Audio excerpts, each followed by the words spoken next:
Hello beautiful people. Welcome to The Fiction Wizard. In today's episode, we explore Harry woke at the Dursleys as Lord of 12 ancient houses. Dumbledore had stolen every one. Hit like, subscribe, and join our community of story lovers. Let's begin. Chapter 1, The Letters That Burn. The cupboard under the stairs at number 4, Privet Drive had a smell to it that Harry Potter had long since stopped noticing.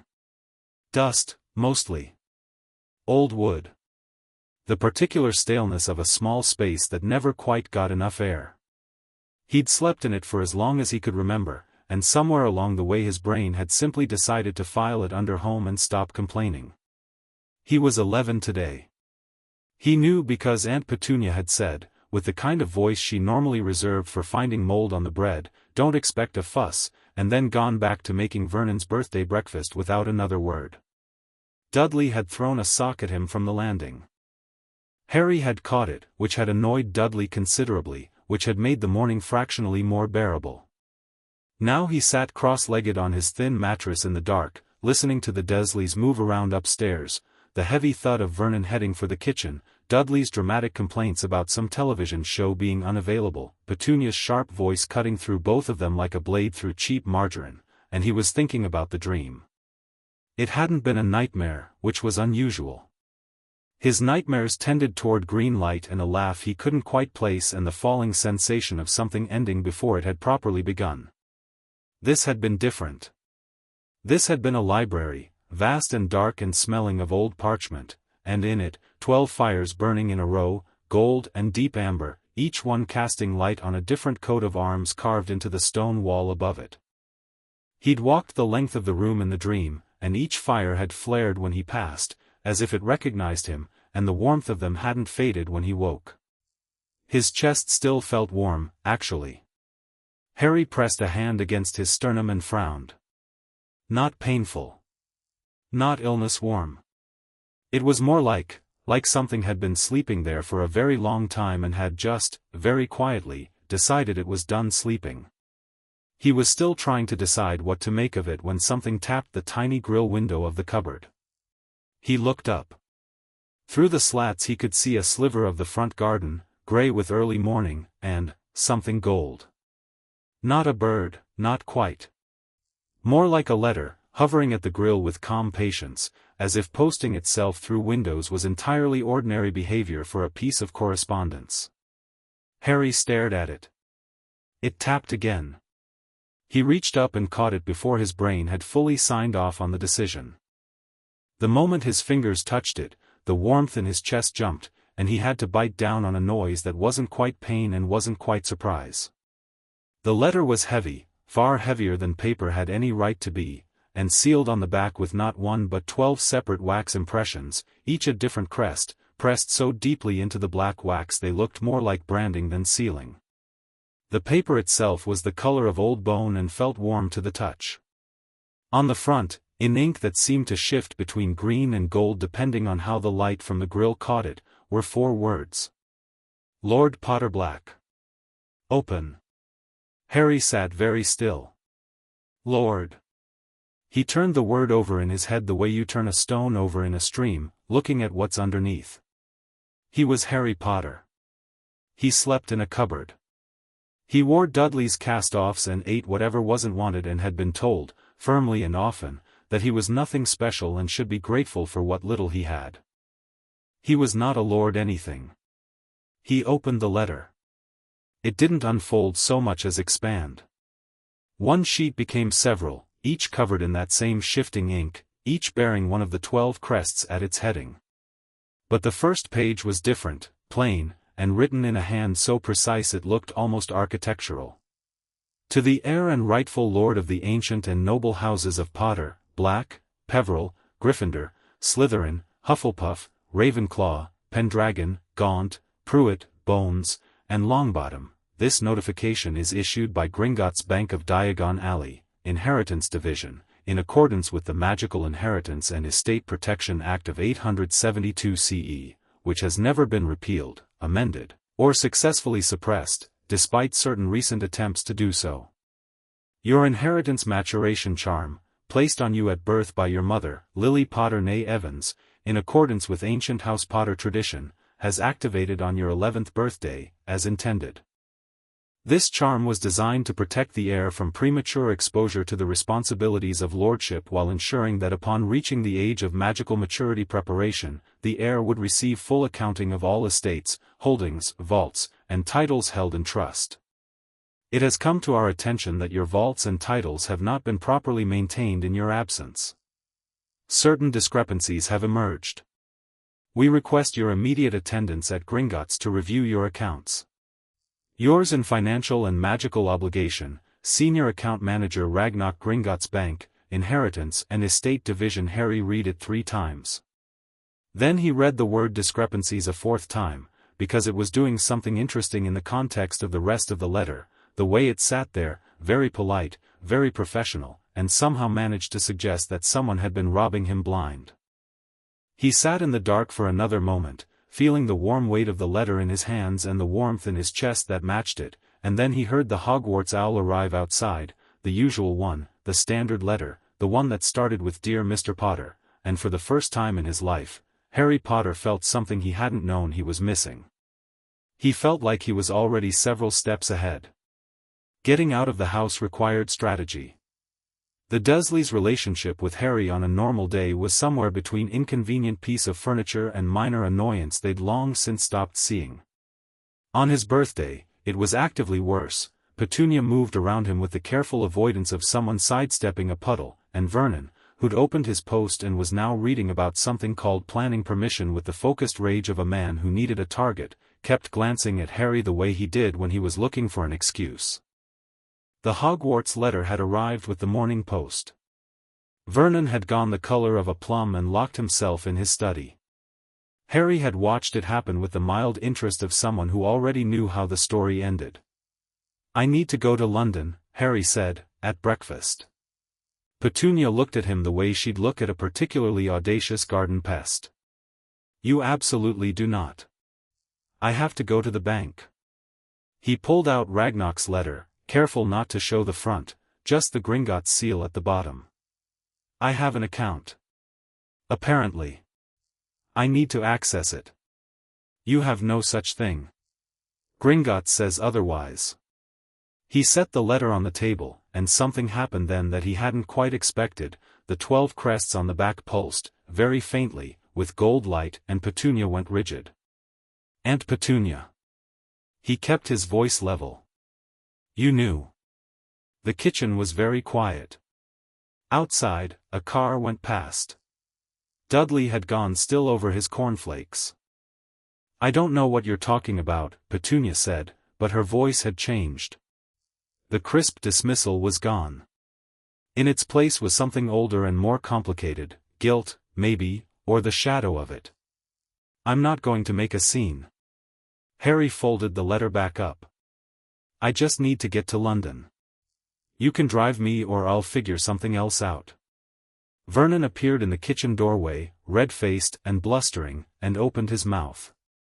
Harry looked at him, just looked at him, steadily, the way he'd never quite looked at him before, and Vernon stopped. Something in Harry's expression had changed since this morning.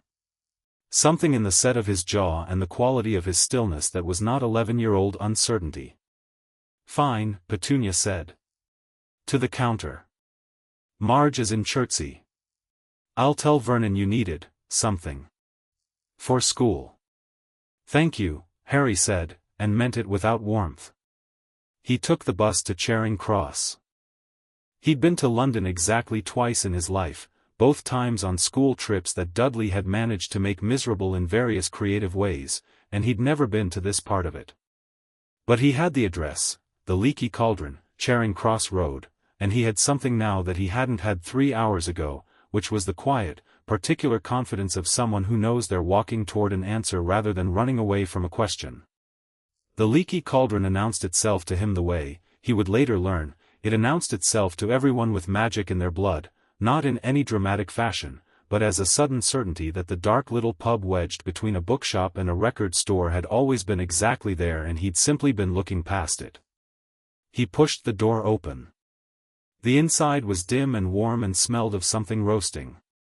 A few wizards in robes were nursing drinks in the corners. The barman, round, bald, so many warts he looked like he was auditioning for a children's illustration of a toad, looked up and went completely still. Then he dropped his cloth. "Bless my soul," the man breathed. "Harry Potter." And then, in the way of people who have just said something out loud that they immediately regret, he clapped both hands over his mouth. Every head in the pub turned. Harry stood in the doorway, the attention landing on him like unexpected sunlight, and felt the warmth in his chest do something new. It spread, very slightly, as if agreeing with the recognition. He managed a nod. "Hi. Can I get through to Diagon Alley?" The barman, he said his name was Tom, led him through to the courtyard with the reverence of someone conducting a very important ceremony, and tapped the bricks in the right sequence.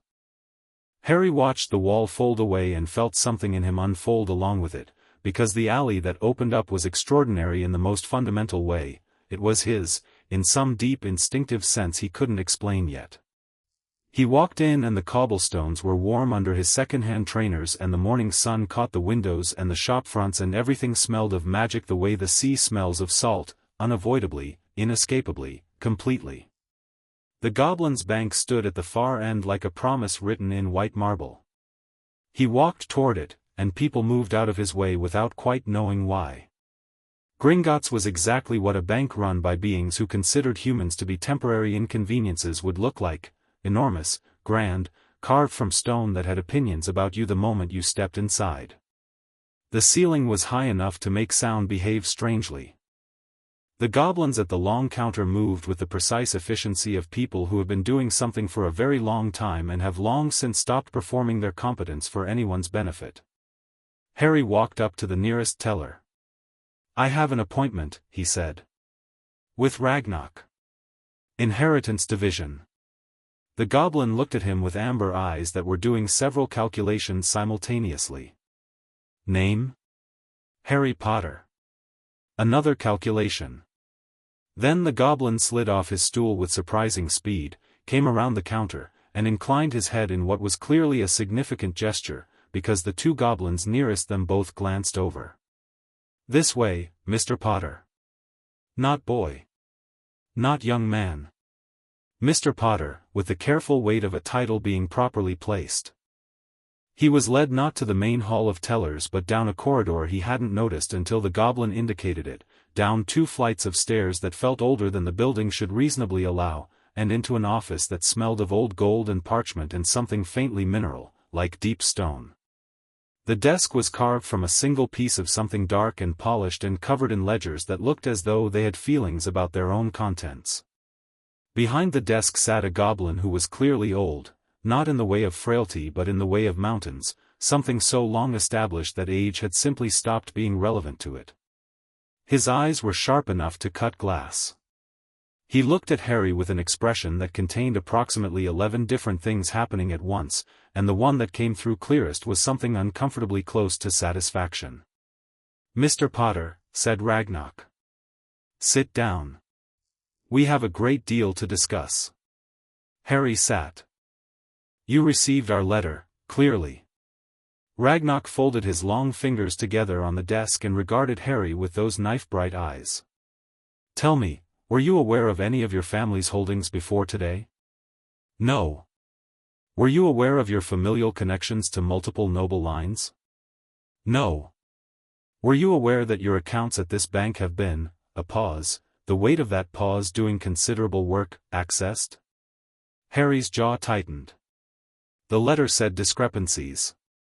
"Yes," Ragnarok said, and the flatness in his voice was more expressive than fury would have been. "Discrepancies. Let me show you what our definition of discrepancies looks like, Mr. Potter." He opened the first ledger.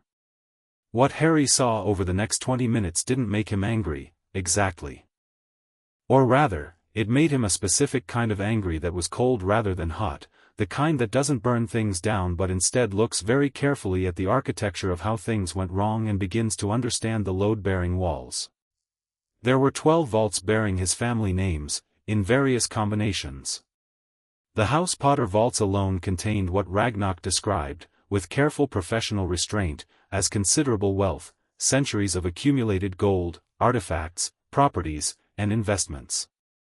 The House Black Vault was larger still. Then there was the Peveril Vault, smaller but containing items of magical significance that made Ragnarok use the word irreplaceable with the particular tone of someone who has said it about things that are now, in fact, gone. Gone, Harry said. Several items removed. Transferred via proxy authorization. Ragnarok tapped a line in the ledger. This signature, here. Claiming to act as magical guardian of the Potter heir. Harry looked at the signature. He didn't recognize the handwriting, but he recognized the name. A. P. W. B. Dumbledore. He claimed guardianship, Harry said. Magical guardianship. Yes. Which, under Goblin banking law, allows certain limited actions: emergency financial management for a minor, bill payment, maintenance of properties. Ragnarok's expression conveyed with magnificent precision what he thought of how that authority had actually been used. It does not authorize the transfer of artifacts from the Peveril collection. It does not authorize the sustained quarterly withdrawal from House Potter's liquid assets.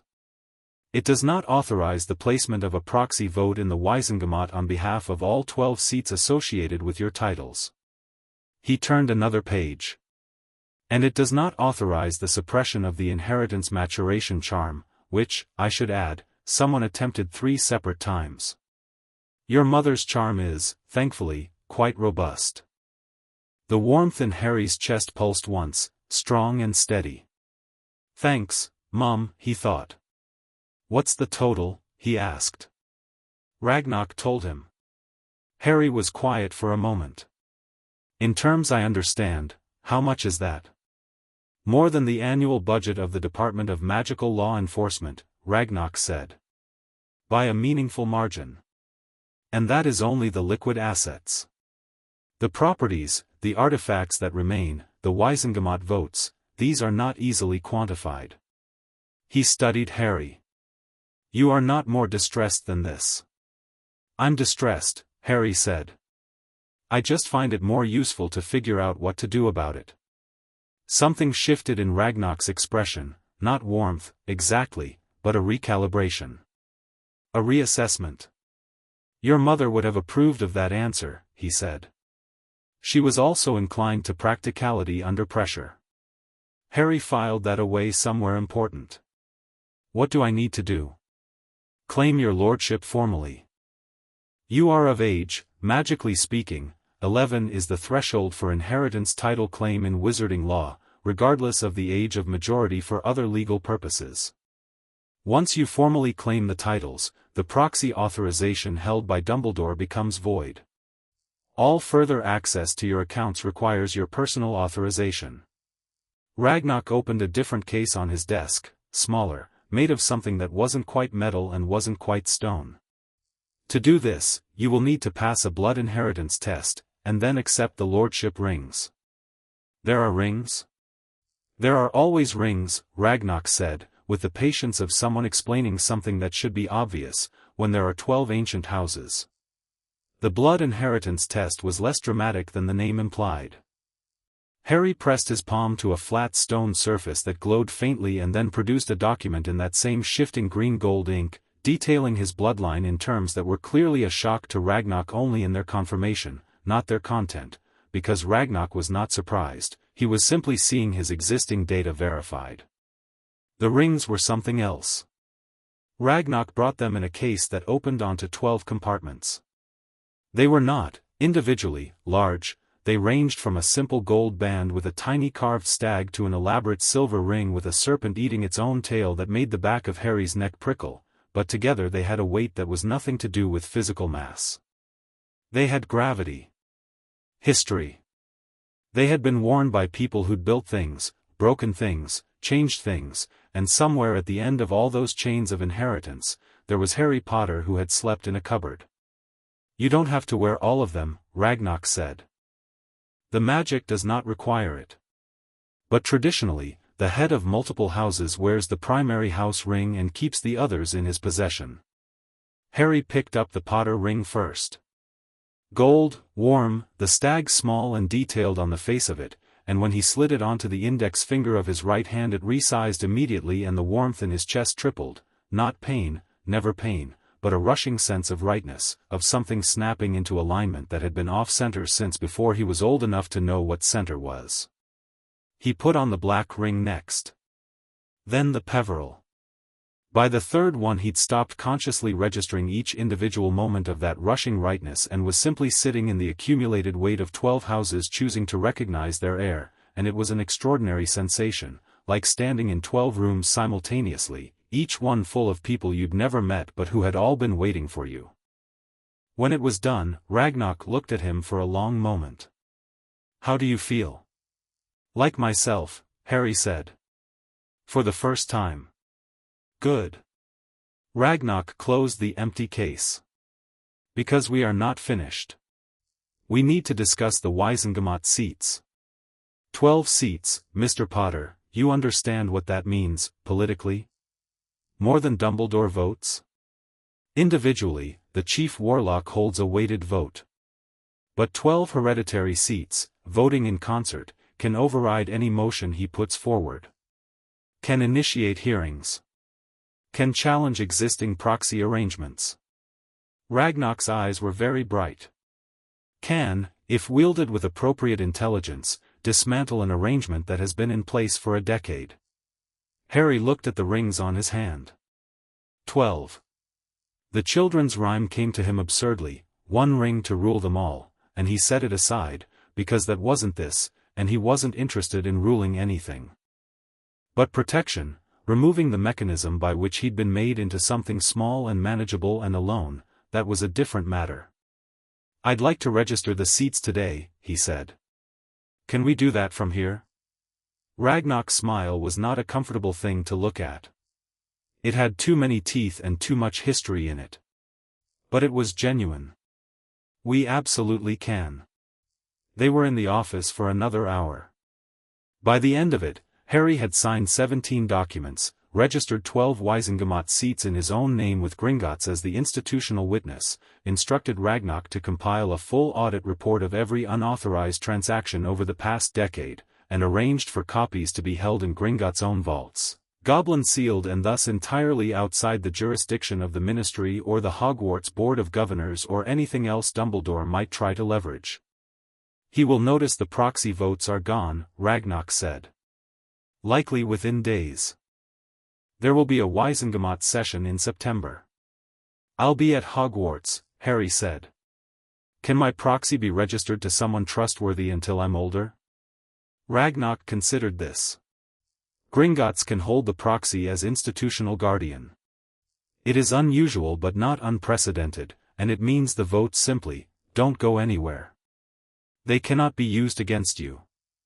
"That works." "You are 11 years old," Ragnarok said, not with disbelief but with something that sounded almost like wonder. "Most heirs who come to us at this age spend half the meeting asking if they can have extra pocket money."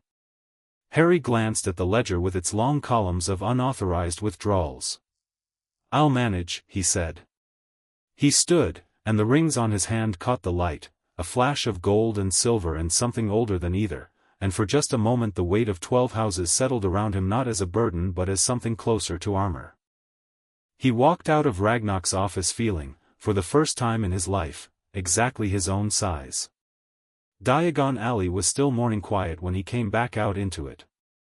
He stood on the cobblestones for a moment, the Gringotts ledger information sitting in his memory alongside Ragnarok's careful, measured accounting of everything that had been taken, and he thought about Dumbledore, about the man he knew from photographs in the wizarding books he'd snuck looks at, the long silver beard, the half-moon glasses, the eyes that were always described as twinkling, which he was starting to think was a word for something that performed warmth without necessarily containing it.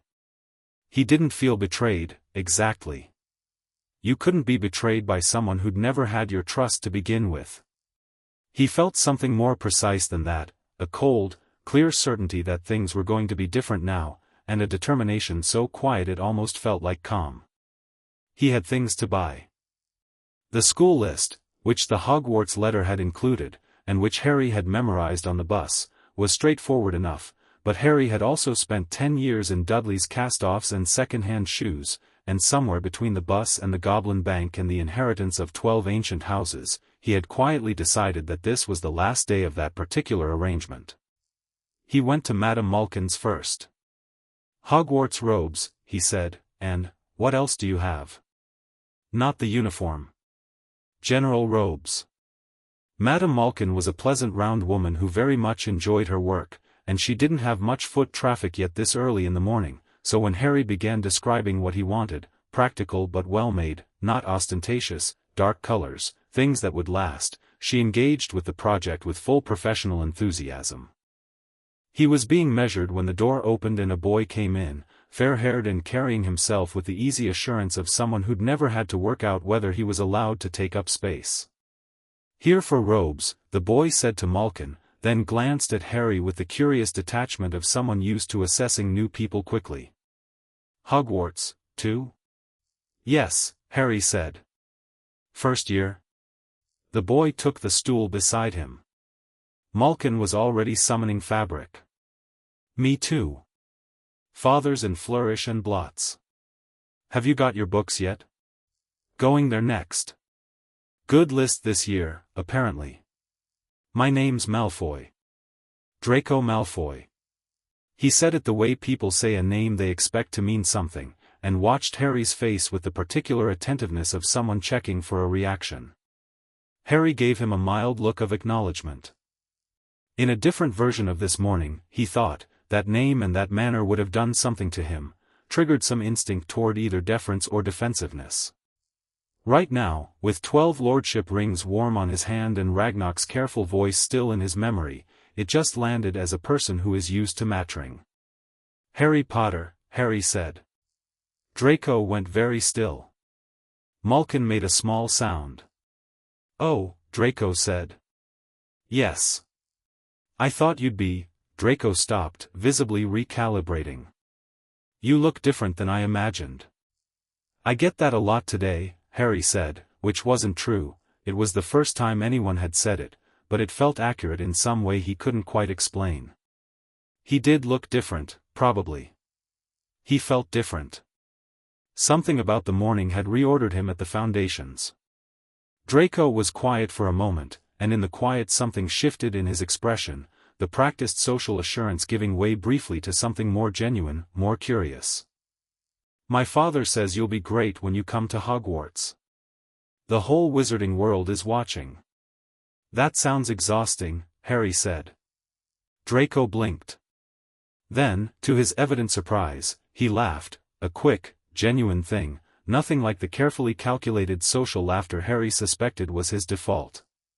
"It probably is," he said, and something in his manner toward Harry recalibrated in a way that was more honest than the way he'd walked in.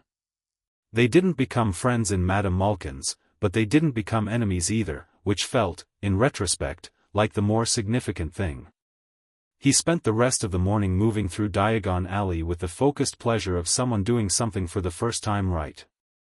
Books from Flourish and Blots, the school list, yes, but also 3 books he'd spotted on the shelves that had nothing to do with first-year curriculum: Ancient Houses of Britain, History and Legal Standing, Wizarding Inheritance Law, a Practical Guide, and a battered but complete edition of Wizengamot, Procedure and Precedent.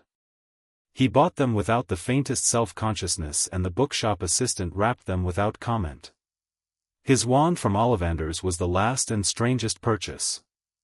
The shop was dusty and tall and smelled of wood shavings and something electric. Mr. Ollivander himself was a small, pale man with silver eyes that had the quality of seeing slightly past things, and when Harry walked in, those eyes went to the Potter ring on his index finger and stayed there for a fraction of a second before going to Harry's face with an expression that was complicated in several directions. "Mr. Potter," he said softly.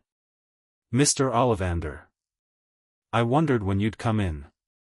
He came out from behind the counter, very quiet on his feet. "I remember every wand I've ever sold. Every single one."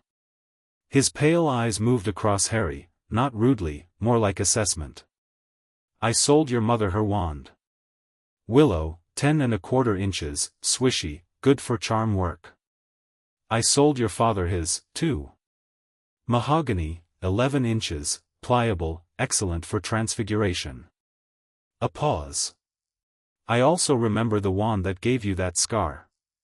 Same core, Harry said, because he'd read enough to know this. Right? You've done your homework. Ollivander almost smiled. Let's find yours. 40 minutes later, after a procession of wands that had variously done nothing, sent sparks ricocheting, turned the measuring tape into a brief and indignant snake, and blown a stack of wand boxes off their shelf, Harry held a wand of holly and phoenix feather, 11 inches, nice and supple, and the warm gold light that poured from the tip of it when he waved it matched the warmth in his chest so precisely it was almost like hearing a word you hadn't known you were missing. Curious, Ollivander said quietly. He was looking at Harry not with suspicion but with deep attention, the way you'd look at a problem that was resolving itself into something more interesting than you'd expected. Very curious. That wand, the brother wand, I always wondered what it would mean, if the owner of the brother wand came into his full inheritance. He tilted his head slightly. Now I see. What do you see? Harry asked. Ollivander looked at the rings. That the balance has shifted, he said. That whatever equation was being maintained, it's changed. He took the 7 galleons Harry placed on the counter. Take care of that wand, Mr. Potter. I will. And Mr. Potter? Harry paused at the door. Ollivander's silver eyes held something that might have been a warning or might have been admiration, it was hard to tell the difference. Be careful who you trust with what you've learned today. I'm not planning to trust it broadly, Harry said. Ollivander watched him go with the expression of a man reconsidering several assumptions he'd held for a decade. He took the bus home. It was strange, sitting on the top deck of an ordinary London bus with a wand in his pocket and 12 lordship rings on his hand and a bag full of books, watching the city scroll past the windows.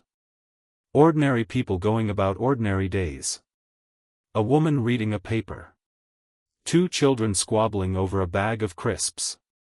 A man asleep with his mouth open. None of them knew. None of them knew that the small dark-haired boy in the slightly too big clothes was sitting there with the weight of 12 ancient magical houses settling into him like a second skeleton, thinking very clearly and calmly about an old man with a silver beard who had been helping himself to things that didn't belong to him for 11 years. Harry thought about what Ragnarok had said, he will notice the proxy votes are gone, and about the Hogwarts letter still sitting on the kitchen counter at Privet Drive, and about the fact that he was going to be on a train to school in less than a month. He thought about what it meant that Dumbledore ran the school he was going to, and lived in the building he was going to sleep in, and had the title of Chief Warlock of the very court that Harry now had 12 votes in. And then he thought about something Ollivander had said. The balance has shifted. Whatever equation was being maintained. He looked down at the rings. 12 fires in the dark of a dream library, all of them flaring when he walked past. His mother had set that inheritance charm on him at birth, had built it so carefully it had survived 3 suppression attempts, and he thought about what kind of person does that. What kind of person looks at her newborn son and thinks not just I love you but I will make sure you can never be made small. What kind of person plans, in the middle of a war, for the possibility that he'll need to know who he is. Thanks, Mum, he thought again, and this time it didn't stay inside him the way it usually did, the hollow half-grief of being grateful to someone you can't properly remember.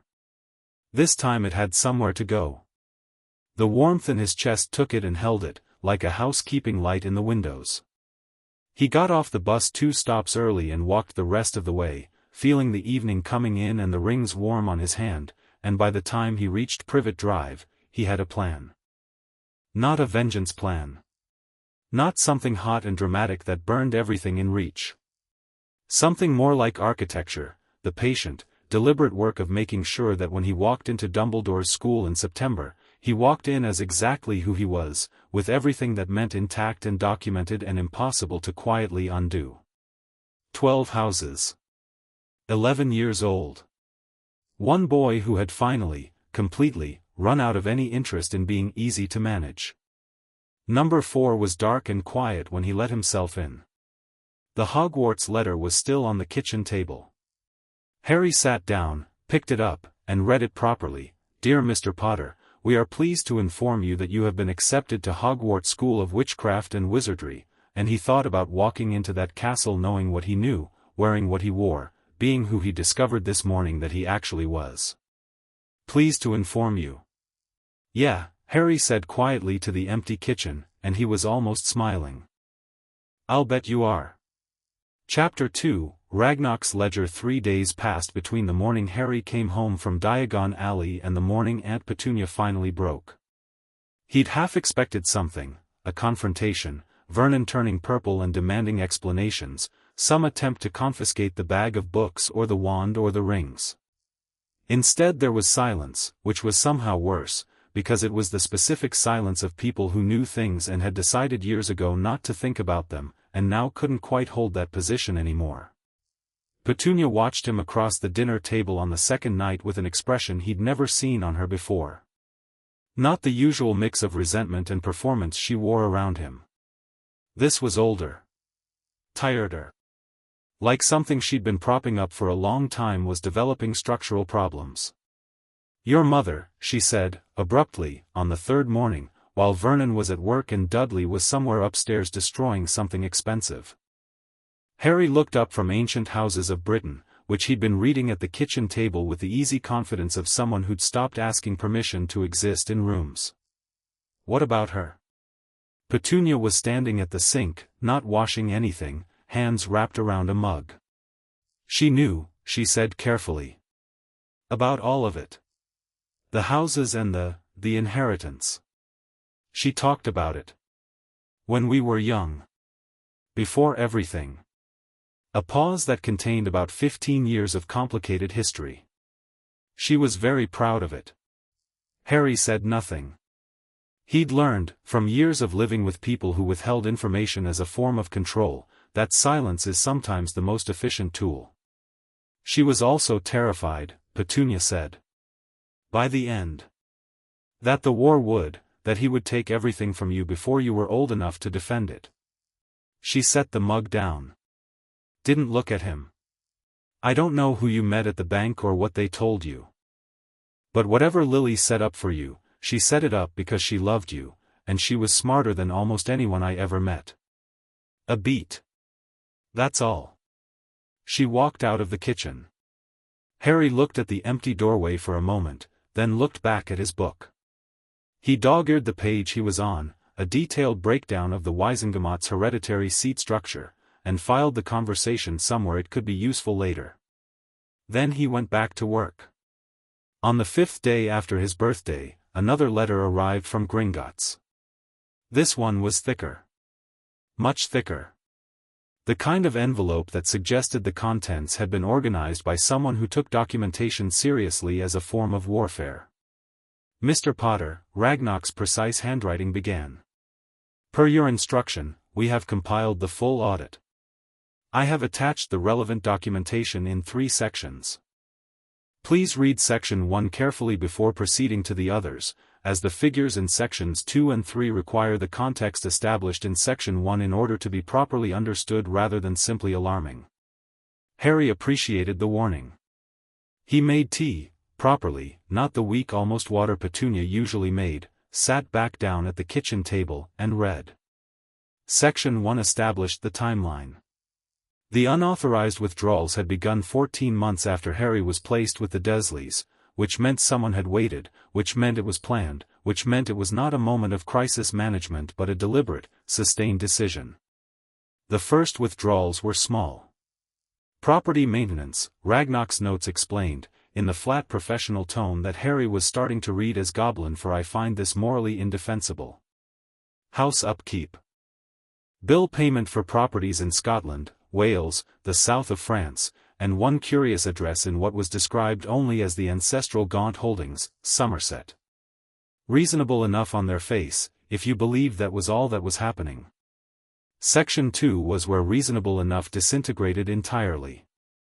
Ragnarok had pulled every transaction dating back to the original proxy authorization, cross-referenced it with public Wizengamot records, and produced what was effectively a map of how Harry's 12 Wizengamot seats had been used over the past decade. 11 years of voting. 11 years of policy, legislation, and judicial decisions.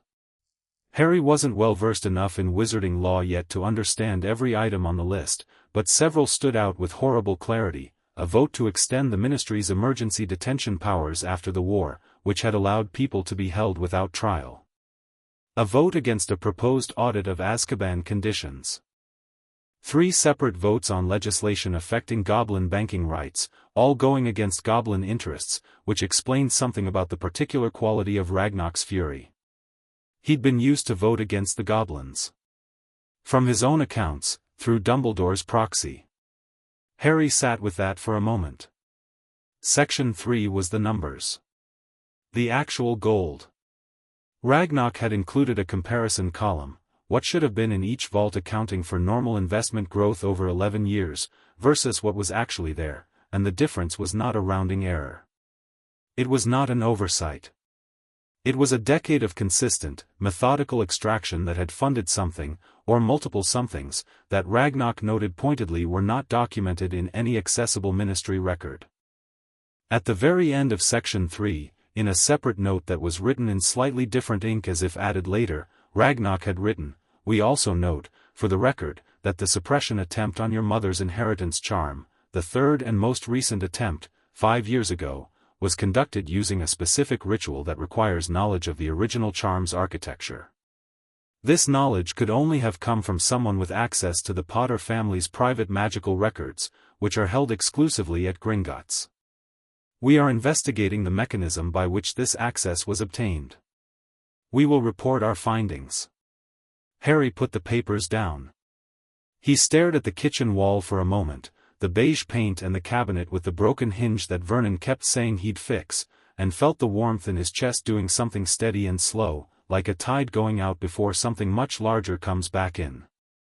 Then he picked up the quill he'd bought in Diagon Alley, opened the notebook he'd bought alongside it, and began to write.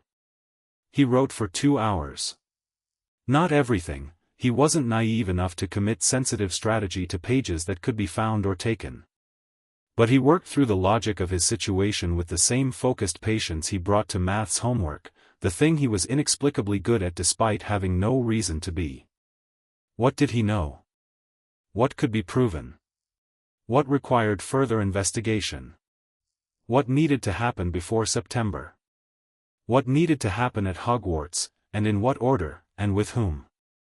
The list of with whom was the shortest and most important list. He needed allies who were independent of Dumbledore, which, in the wizarding world as he currently understood it, was going to be the hard part, because Dumbledore was everywhere. Hogwarts headmaster. Chief warlock. Supreme mugwump of the International Confederation of Wizards. The man had collected titles the way Harry had apparently collected houses, and unlike Harry's collection, those titles were all currently active and being used. But not every part of the wizarding world ran through Dumbledore. Gringotts, clearly, operated by its own laws and recognized no external authority over them. That was probably why Ragnarok had been so thorough, so pointed, so furious in his careful professional way. The goblins had their own grievances. Their own stake in seeing things put right. There was also the Wizengamot itself, the parts of it that were not controlled by Dumbledore's existing alliances. If Harry had 12 hereditary seats and they'd been voting in concert against various interests for a decade, there would be people in that chamber who'd been on the other side of those votes. Some of them might find Harry's newfound presence useful. Some might be allies for the wrong reasons, which meant he needed to be careful.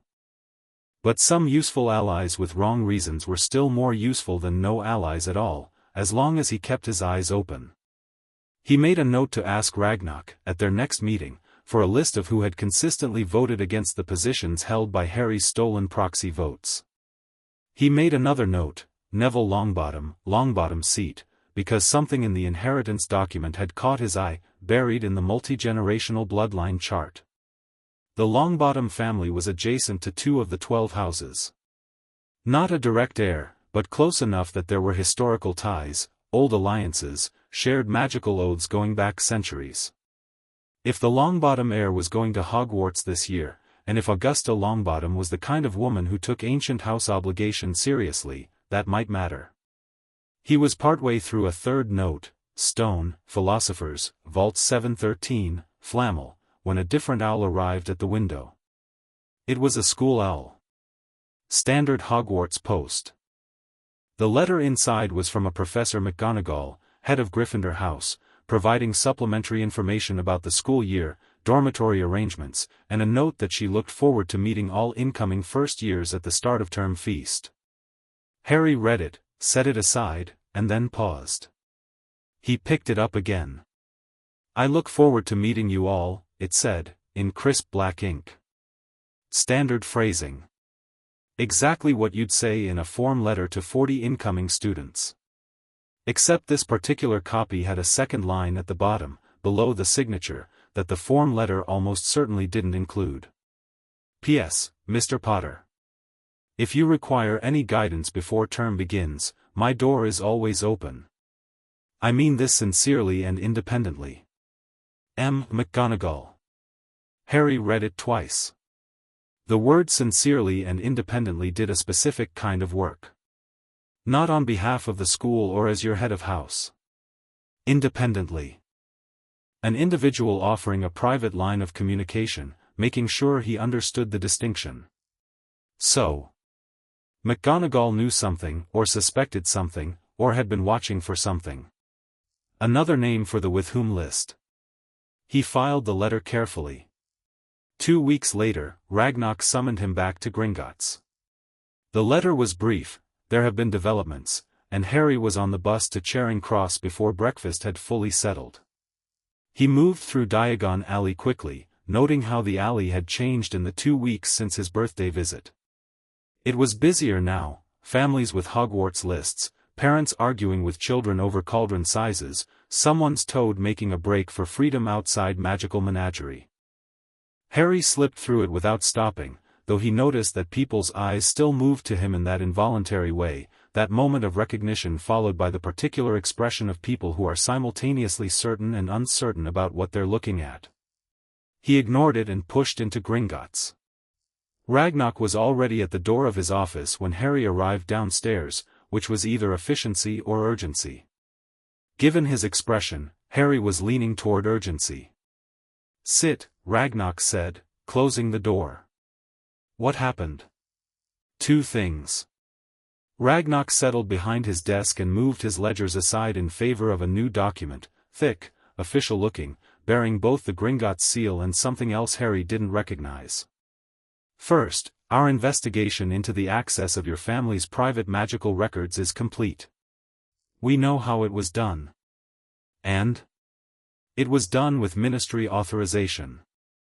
Specifically, a request filed under the Emergency Magical Heritage Protection Act of 1945, a wartime provision that was never repealed, which allows the ministry to access private magical records in the interest of national security." Ragnarok's expression was remarkable in its restraint. The request was filed by Albus Dumbledore, in his capacity as Chief Warlock, in 1981. 2 months after your parents' deaths. Harry said nothing.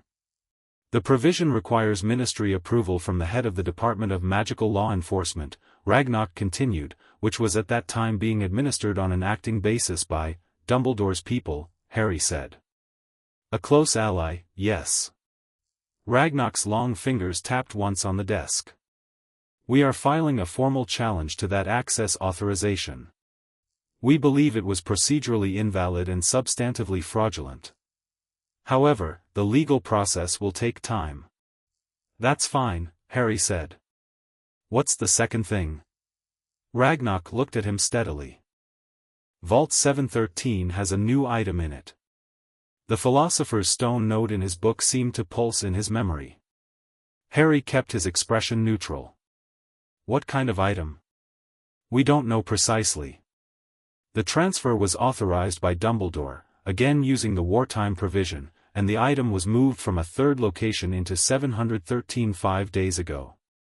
What we know is that the security requirements placed on 713 significantly exceed anything we would normally provide for standard storage. Ragnar's jaw tightened fractionally. Dumbledore has also requested the assignment of specific additional enchantments from a list of curses and traps that reads more like an obstacle course than a security measure. He's hiding something in the bank, Harry said. And making it hard to get to. He is using our bank as a secure location for an object that is, by all indications, extremely significant, without, I should add, disclosing the nature of the item, which is a violation of our standard agreement terms. Ragnar spread his hands on the desk. We cannot forcibly inspect a sealed vault without the authorization holder's consent. But we can, and have, noted the irregularity in our official records. And we can inform relevant parties of its existence. Like me, Harry said. Like you. Ragnar regarded him. I should also tell you that your Wizengamot seat registration has been noticed.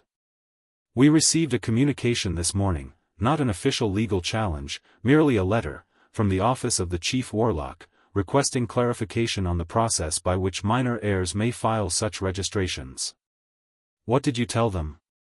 That we would respond through proper legal channels, Ragnar said, and the magnificently dry satisfaction in his voice was the best thing Harry had heard all week. In the appropriate time. Which I estimate to be approximately 6 to 8 weeks. By which time I'll be at Hogwarts. Yes. Harry looked at the papers on Ragnar's desk, the investigation findings, the vault record, the notation of Dumbledore's letter, and thought about the architecture of it. A decade of careful, incremental control. Votes, gold, access to records, a sealed vault. Each piece looking, individually, like something justifiable: guardianship, security, national interest, the management of a complicated inheritance in wartime. It was only when you laid them all in a row that the shape of it emerged. He's going to try to talk to me when I get to school, Harry said. He'll want to frame it. Explain why everything he did was necessary. Almost certainly, Ragnar agreed. Is there anything else you need from me before September? Legal documents to sign, anything that protects the vault registrations from challenge? Ragnar produced a folder. Harry had come to understand that when Ragnar produced a folder, the contents of that folder had been waiting to be needed and were exactly sufficient for the purpose. We would like your authorization for Gringotts to act as your primary financial and legal representative in all matters pertaining to the 12 houses until you reach full magical majority at 17. This is a formal arrangement that would allow us to act proactively on your behalf rather than reactively. What does proactively look like? Challenging the wartime provision in Wizengamot. Filing for recovery of misappropriated assets. Formally registering all 12 properties under your name in the land registry. A pause. And communicating directly with any party who attempts to access your accounts or titles without authorization. So that you need not be present for every battle. Harry read the document. It was long, dense, and had clearly been prepared by someone who found legal precision genuinely pleasurable. He asked 3 questions about clauses he didn't fully understand, and Ragnar answered each one without making him feel stupid for asking, which he noticed. He signed it. Good, Ragnar said, and took the folder back with something that, on a less ancient and terrifying face, might have been called relief. There is one more matter. It is not strictly financial. Harry waited. The Longbottom account, Ragnar said carefully. Augusta Longbottom is one of our oldest clients. She has been, watching the situation with your accounts for some years. She has not taken any formal action, but there is a note in her file, placed there 6 years ago, which reads, he opened a different ledger, found the page, if the Potter heir ever properly claims his inheritance, it is imperative that he and my grandson meet before the Hogwarts year begins. There is something he needs to know about the Longbottom Black Alliance. Harry leaned forward slightly. The Longbottom Black Alliance. An ancient house compact, formalized in 1703. It has dormant terms that would activate upon the formal inheritance claim of a Lord Black. Ragnarok met his eyes. You are Lord Black. I am, Harry said, and still wasn't quite used to that. Augusta Longbottom has been holding this information for 6 years. She is, I believe, an extremely practical woman. Ragnarok closed the ledger. I took the liberty of notifying her of your seat registration. She has asked if you would call upon her at Longbottom Manor before September the 1st. Harry thought about the note in his book. Neville Longbottom. He'd had a feeling about that line from the moment he'd written it. Can you send her my response? He asked. Of course. Tell her I'll come Thursday. Longbottom Manor was in the West Country, which meant a fluke connection from the Leaky Cauldron, Harry's first experience of wizarding travel, which turned out to be exactly as disorienting as it sounded and involved landing face-first in a fireplace grate in a large, plant-filled sitting room while trying to maintain some degree of dignity. He failed at the dignity part, but stood up quickly and brushed ash off his robes, the good ones, the Diagon Alley ones, dark gray and well-fitted, not Dudley's cast-offs, and looked around. The room was extraordinary in the way that spaces are extraordinary when they've been built for purpose over a very long time. Plants everywhere, not as decoration, not as hobby, but as living presence, the kind of plants that had opinions and expressed them by the way they tracked light. The walls were hung with portraits that were watching him with the specific attentiveness of magical paintings in a house with a long memory. Every surface had the patina of genuine use, furniture that had been sat in, tables that had been written at, shelves that had been searched through urgently at 3 in the morning. A woman stood in the doorway. Augusta Longbottom was not quite what Harry had expected, and he realized that he'd been imagining something soft, a grandmother, warm and round and apologetic. Augusta Longbottom was none of these things. She was tall, sharp-featured, dressed in robes that managed to be both traditional and brisk, wearing an extraordinary hat with what appeared to be a live vulture on it, and looking at Harry with eyes that were doing exactly the same 11 simultaneous calculations thing Ragnarok's did. Lord Potterblack, she said, and the titles landed precisely, without ceremony but without dismissal either.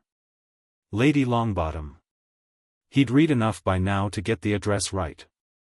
She looked him over once, the robes, the rings, the set of his shoulders, and something in her expression settled, like a question receiving a satisfactory answer. Come and sit down. Neville's in the garden. I wanted to speak to you first. They sat in the plant-filled room and a house elf brought tea without being asked. Augusta poured with the no-nonsense efficiency of someone who considered the ceremony of pouring tea an efficient way to organize the first 60 seconds of a conversation. I've known about your accounts for 3 years, she said, without preamble. The first irregularity I noticed was a Wizengamot vote in 1988. Your seats voted to extend the Auror Office's authority to detain without evidence in cases involving suspected dark magic. The vote passed by 2 seats. She looked at him. The 2 seats were yours. The vote would have failed without them, Harry said. Yes. Which meant it was a vote specifically shaped around the expectation of your proxy. She set her teacup down. Dumbledore knew what he had. He used it strategically. Not brutishly, that's what's so extraordinary about it. He never used your votes for anything that looked obviously corrupt. Every use was defensible in isolation. A security measure here, a judicial provision there. But the cumulative effect built the legislative framework he wanted, Harry finished. Augusta looked at him for a long moment. How old are you? 11. You sound considerably older. I've had an educational few weeks, Harry said, and meant it. The corner of her mouth moved fractionally. The Longbottom Black Alliance, she said, returning to business. It was formalized in 1703, as I'm sure Ragnarok told you. The original terms established a mutual defense compact. The Longbottoms and the Blacks were both old families with significant Wizengamot presence, and the alliance was meant to prevent either from being overwhelmed by external political pressure. She folded her hands in her lap. The relevant dormant term, which activates upon formal Black inheritance claim, is this: the Lord Black is entitled to know of any significant threat to the allied houses, and the Longbottom heir is entitled to the protection of the Black lordship seat in any legal or military proceeding. Harry thought about that.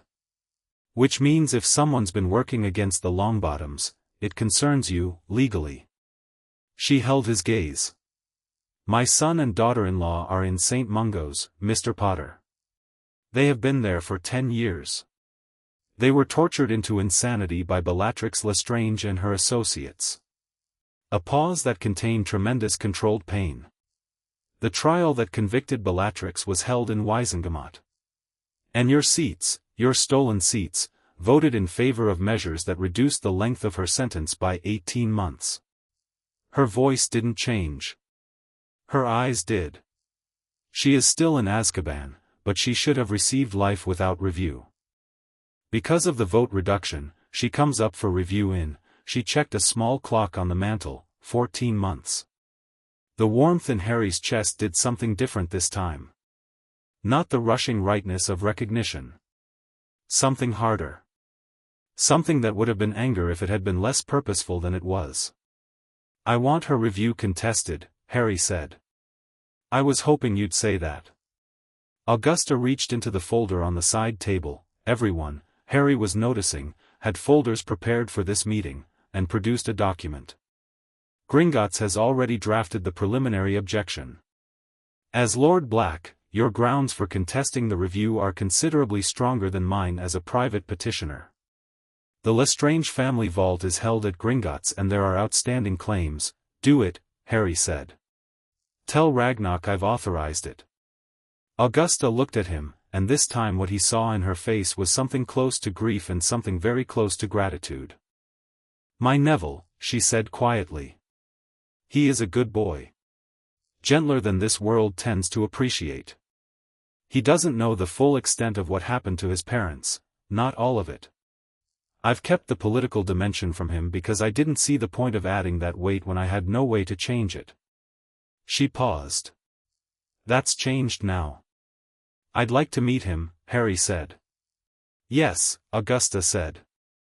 I thought you would. Neville Longbottom was in the greenhouse. He was a round-faced boy with soil on his hands and a small trowel sticking out of his pocket, tending something that looked like a small plant with opinions. He turned when Harry came in through the greenhouse door, and his expression went through several stages very quickly: surprise, recognition, a visible effort to not visibly react to the recognition, and then a sort of resigned settling, like he'd been told this was coming and had done his best to prepare. You're Harry Potter, Neville said. You're Neville Longbottom, Harry said back. They looked at each other for a moment with the frank mutual assessment of two people being told they're going to be important to each other and deciding whether they agree. Your Gran told you, Neville said. The broad strokes. Harry looked at the plant. What are you growing? Neville blinked, apparently not having expected this conversational direction. Mandrake seedling. They're difficult to get started, but once they're going there, actually, you probably don't care about that. I asked, Harry pointed out. Something in Neville relaxed slightly. He held the pot more comfortably. The tricky part is the soil composition. They need the right balance of dragon dung and regular compost, and most people use too much dragon dung because it seems like more is better, but it burns the roots if you. He stopped. Anyway. Gran said you wanted to talk. I wanted to meet you, Harry said, and meant the distinction. We're going to be at Hogwarts together. I thought it was better to know each other before we got there. Neville looked at him with careful brown eyes that were older than his round, easy face suggested. Gran also said something about the alliance. Yes. She's been planning this for a while, I think. Waiting for you to claim the houses. He set the mandrake seedling down. I don't actually know everything about what happened to my parents. Not the politics of it. You don't have to know yet, Harry said. There's time. But you know. Some of it. Neville was quiet for a moment. A butterfly landed on the greenhouse glass and walked upward with patient iridescence. Gran said, "You're going to contest the Lestrange review?" "Yes. Because of the alliance terms." "Because it's right," Harry said simply. "The alliance terms just mean I have the legal standing to do it." Neville looked at him for a long time, with the expression of someone recalibrating not a single assumption but a whole constellation of them. "People always talk about you as, there's this whole idea of you that everyone has. The boy who lived and all that. Like you're this symbol. Or a weapon. Something that gets pointed at a problem." He picked the seedling back up, "Something to do with his hands." "You're not what I expected." "What did you expect?" "Someone who already knew they were going to be important." He glanced at Harry sideways. "You seem like someone who just found out." "That's a fair read," Harry said. "Are you going to Gryffindor?" Neville asked. "I have no idea," Harry said honestly. "Me neither." Neville said it with an anxiety he was clearly trying to contain. "Gran says I have to be. Says it's not a question. But I don't feel very." He made a gesture at himself that encompassed everything from the mandrake seedling to the soil on his hands to his general countenance, which was not, on the surface, the countenance of fearless adventure. "I don't think Gryffindor is about feeling brave," Harry said. "I think it's about doing the thing anyway." Neville looked at him with surprise, and then with something that was not quite friendship yet but was clearly the raw material from which friendship is eventually made. "Yeah," he said. "Maybe." They stood in the warm greenhouse with the plants around them and the afternoon coming in golden through the glass, two boys who had been shaped by losses they were only starting to understand, and the world was very large and very complicated outside those glass walls, and neither of them rushed toward it just yet. But they would. On the train back through London, the flow to the leaky cauldron had been considerably more graceful on the return. Harry found if he thought of it as controlled falling it was easier to manage. He added 3 things to the notebook. Augusta Longbottom, ally. Aware of full situation. Practical, no sentimentality. Trustworthy. Neville Longbottom, potential ally. Honest. Stronger than he thinks. Don't push. Bellatrix Lestrange Review, Ragnarok has authorization. Check progress before September 1st. He looked at the list for a moment. Then he wrote one more thing. Dumbledore will try to explain himself.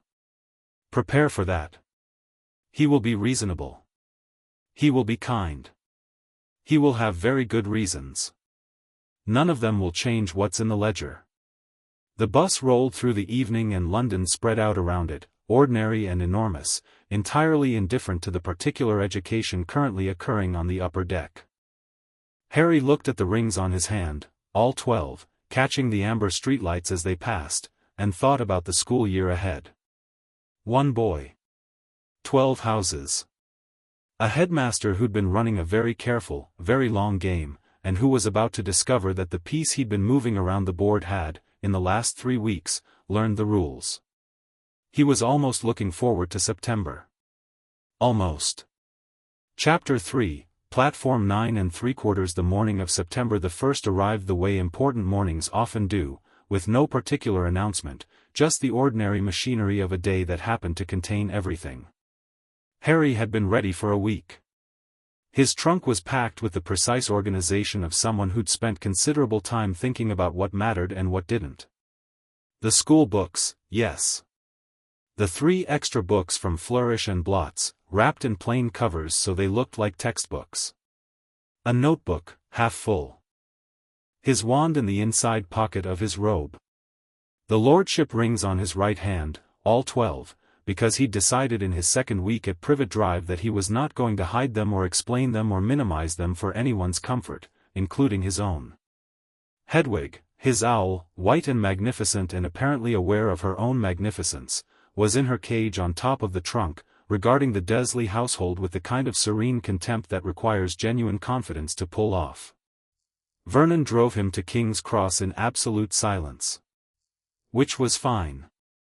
Harry had stopped needing Vernon's words to fill space a long time ago, and this particular silence had a quality of ending to it that made it bearable. This was the last car ride, the last morning at Privet Drive, the last time he'd sit in the back of Vernon's car smelling of air freshener and resentment.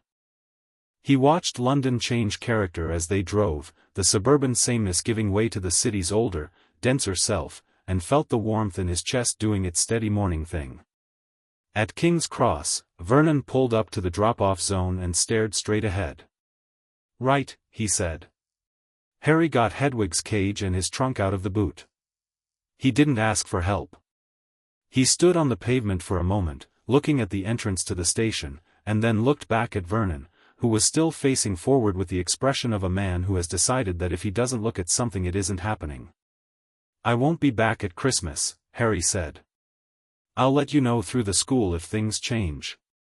Vernon said nothing. Harry nodded at the back of his head and walked into the station.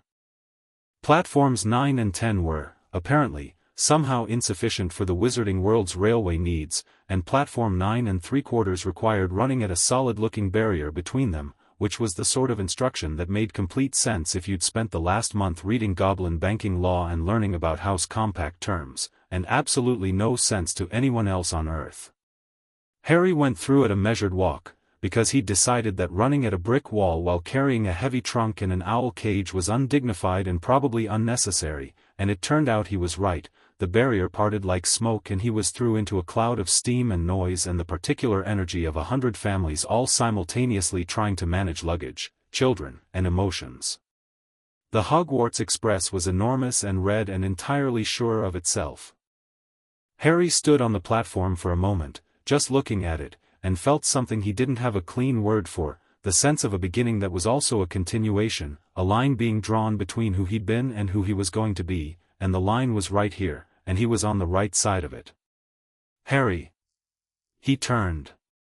Neville was pushing through the crowd with the particular determined expression of someone navigating a busy platform while carrying a toad and an argument simultaneously. The argument appeared to be with his grandmother, who was walking alongside him with her extraordinary vulture hat and the expression of a woman winning a disagreement through sheer force of certainty. "Platform," Augusta said firmly. "Train. On. Now." "Gran, I know, Neville spotted Harry and the relief on his face was genuine. "Harry." "Hi." "Good. You're here." "I am," Harry agreed. He nodded to Augusta, who gave him a brief, precisely calibrated nod back that managed to convey everything is in order. "Gringotts has been notified, we proceed as discussed," in a single movement of her head. It was an impressive piece of nonverbal communication. "You two will find each other useful," Augusta said, which was her version of a warm farewell. She gripped Neville's shoulder once, briefly, with a fierceness she didn't otherwise display. Then she straightened her hat and walked back through the barrier without looking back, because she was Augusta Longbottom and backwards glances weren't her style. Neville watched the barrier close behind her, something complicated moving across his face. "She means she loves you," Harry said. "I know," Neville said. She shows it differently." He held up his toad, who was making a face. "This is Trevor. He's escaped 4 times this morning." "Determined," Harry said. "Suicidal, more like." They got on the train. Finding a compartment was straightforward because Harry moved with the particular ease of someone who had stopped asking whether he was allowed to take up space, and the combined effect of that and Neville's very determined toad produced a cleared compartment within 3 minutes.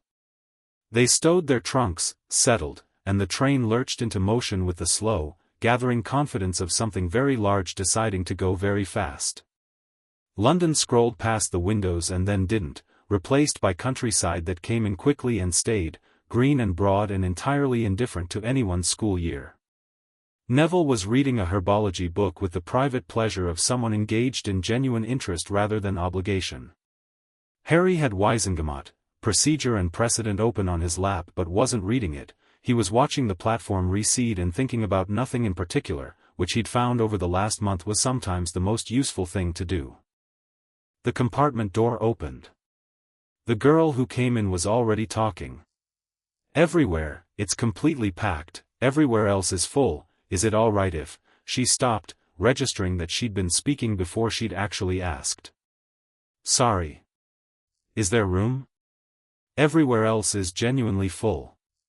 She had a lot of brown hair and the specific energy of someone whose brain runs slightly faster than the available conversation speed.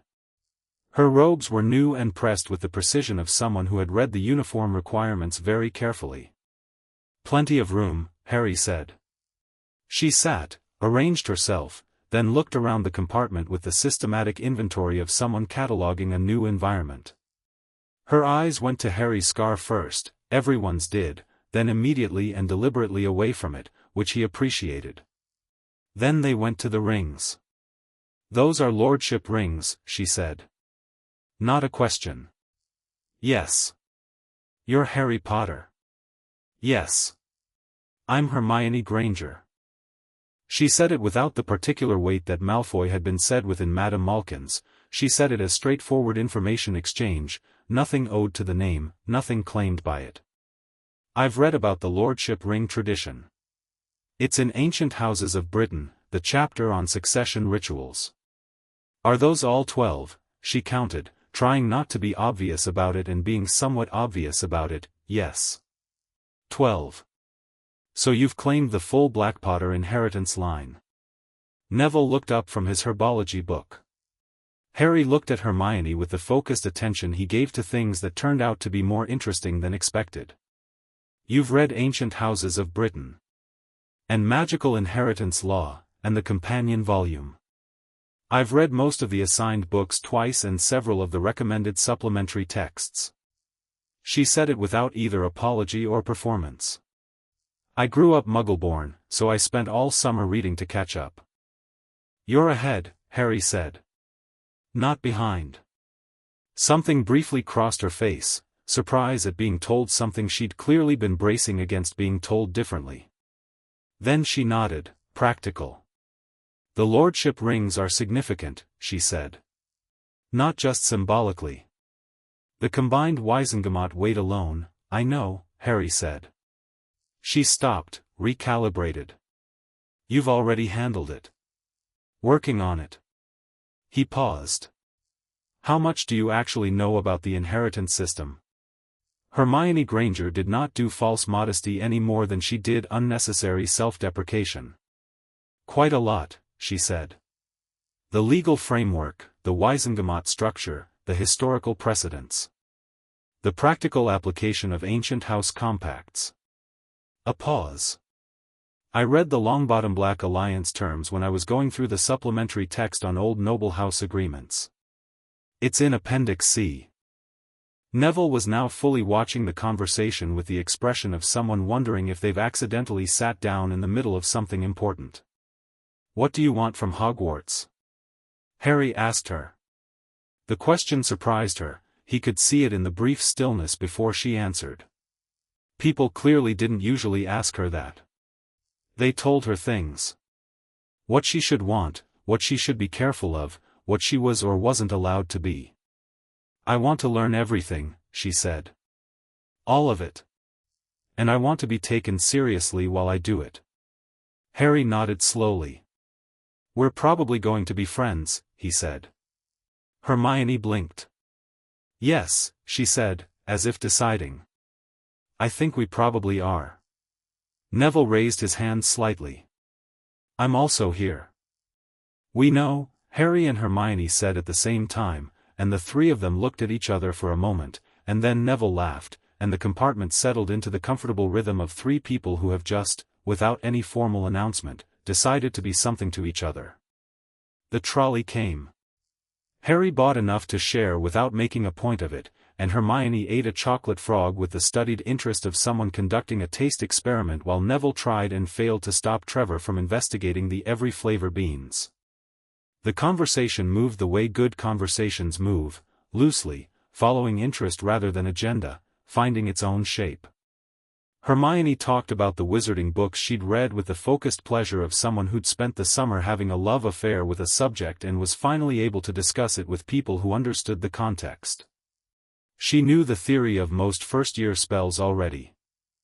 She had opinions about wand movement variations in charms versus transfiguration that were, as far as Harry could tell, already more developed than what most third-years could articulate. Neville talked about plants with the same quality, genuine enthusiasm in a voice that had learned to make itself quieter than it actually was, as if he'd been told often enough that this particular passion was too much that he'd developed a habit of self-editing that he wasn't fully conscious of. Harry found himself listening more than talking, which was its own kind of contribution. He asked questions that turned out to matter. He didn't perform the part. He did, at one point, pull out Wizengamot, procedure and precedent, and actually read it, and Hermione, rather than commenting, pulled out her own book, a dense orange volume called A History of Magic, and they read in companionable parallel while Neville conducted ongoing negotiations with Trevor. The compartment door opened again mid-afternoon. Draco Malfoy stood in the doorway with two large boys who were clearly serving as architectural features rather than conversational contributors. His eyes moved around the compartment, Neville's toad, Hermione's enormous book, Harry's rings, and he leaned against the doorframe with the practiced ease of someone who'd had the doorframe moved to accommodate them their whole life. "Potter," he said. "Malfoy." Harry looked up from his book with the unhurried attention of someone who isn't threatened but isn't dismissive either. Draco's eyes moved to the rings, did a quick count. A flicker of something, not hostility, not quite, moved through his expression. Then they moved to Hermione, and the look he gave her had a different quality to it, not vicious yet, just the reflexive social ranking of someone who'd been taught to rank. "You've mixed your compartment." "I've chosen my compartment," Harry said mildly. "Different thing." Draco was quiet for a moment, and Harry watched him work through it, the hierarchy he'd been raised with pressing against something else, something less certain. "Right," he said finally, in a tone that was making space rather than closing it. His eyes came back to Harry. "What house do you think you'll be in?" "I'll find out tonight." "Me too." He said it with a nonchalance that didn't fully cover the fact that he'd been thinking about it. "Father expects Slytherin, obviously." "And you?" A pause. "Obviously," Draco said, but the single word managed to be both agreement and question. The two large boys shifted. Draco glanced back at them, then at Harry, and something in his posture changed fractionally, an almost imperceptible adjustment, like someone trying on a different version of themselves to see how it fits. "Crabbe, Goyle, we're going back." He looked at Harry one more time, and what was in his expression was complicated and not entirely comfortable for him. "See you at school, Potter." "See you," Harry said. Draco left. The door slid closed. Hermione looked at Harry with clear forensic interest. "He respects you," she said. "He doesn't want to, but he does." "He's not sure what he is yet," Harry said. "Most people aren't at 11. He paused. "Including me." "That's not true," Neville said quietly from behind his book. Harry looked at him. Neville shrugged. "You know exactly what you are. You're just not showing off about it." He recaptured Trevor. "That's actually more unsettling to people like Malfoy than if you were." Harry considered this. "You're perceptive," he said. "I mostly read and listen," Neville said. "Gran says it's a family trait." Scotland arrived through the windows in the late afternoon, not dramatically, just the land changing its character, the hills getting larger and more serious, the sky becoming the kind of sky that has weather in it on purpose. By the time they changed into robes and the train began to slow, it was fully dark outside, and the darkness had the quality of somewhere very old. Hogsmeade Station was a scatter of yellow light in all that dark, and the first years poured off the train into the cold air, breath visible, voices hushed by the instinct that something was about to happen. "Furs years. Furs years over here." The voice was enormous in the kindest possible sense, it had a big chest to come from, and it came across the crowd with the easy carrying power of something used to cutting across weather. Harry turned and found himself looking considerably upward at a man who was less a person and more a landscape, enormous and dark-bearded, holding a lantern that looked like a toy in his hand. The man's eyes found Harry in the crowd with the immediate recognition that Harry was starting to understand he was going to have to simply accept as a fact of his life, and something about the way the giant man's face changed when he saw him was different from every other recognition Harry had experienced. This wasn't awe or calculation or the complex freight of adult expectation. This was something closer to relief. To uncomplicated, immediate joy. "Harry," he said softly, above the crowd noise. Not a shout, just a word placed precisely where it needed to go, and something about the way he said it, like Harry was a person he'd been hoping was alright, specifically, for years, made Harry's chest do something it didn't usually do. "Hi," Harry said, and the warmth in it surprised him slightly. "I'm Hagrid. Keeper of keys and grounds at Hogwarts." His enormous hand went out, and Harry shook it with both of his because one wasn't going to cover it. "I knew your parents." "I'd like to hear about that," Harry said, and meant it with the full weight of having spent 11 years with no one willing to tell him anything at all. Hagrid looked at him and something behind his eyes understood what was being said and found it necessary to look somewhere else briefly. "Yeah," he said roughly. "Yeah, course ya would. There'll be time." He cleared his throat to approximately the volume of a small avalanche and addressed the wider crowd. "Right. Furs years. For to a boat, follow me." The boats crossed the black lake in the darkness, and the castle revealed itself. Harry had read descriptions. He'd seen illustrations in the books he'd collected over the last month. None of it was preparation for the actual experience of Hogwarts coming at you across the water in the dark, lit from within, enormous in ways that have nothing to do with physical measurement, enormous in the way that very old things are enormous, having accumulated the weight of everything that ever happened in them. He felt the warmth in his chest respond to it, which made sense. 12 houses, and one of them was named for the man who built this place. Salazar Slytherin had walked these grounds. Godric Gryffindor had stood in that castle and made choices that still reverberated 1,000 years later. And Harry, who was their heir in a line so complicated it took 4 pages of Ragnarok's bloodline chart to diagram, was crossing the water toward them in a small boat, sitting next to a girl who had read everything and a boy with a toad. "Hermione," he said quietly. She was staring at the castle. "What?" "Whatever house I'm in," he said. "Whatever house any of us are in. It doesn't change what I told you on the train." She looked at him sideways, sharp and assessing. Then nodded, once, precisely. "Agreed." Neville, on his other side, was holding Trevor against his chest and watching the castle approach with an expression that was openly terrified and openly amazed in equal proportions, and didn't try to hide either. The boats hit the shore. McGonagall met them in the entrance hall. She was exactly what a head of house should look like, not imposing, specifically, but absolute. Square-jawed, dark-robed, with hair pinned so decisively it appeared to be a structural element. She moved through the crowd of first years with the efficiency of someone doing something they've done many times and still consider important, and Harry watched her eyes move across faces with the quick assessment of someone reading a room fluently. When her eyes reached him, they stopped for just a moment. She knew.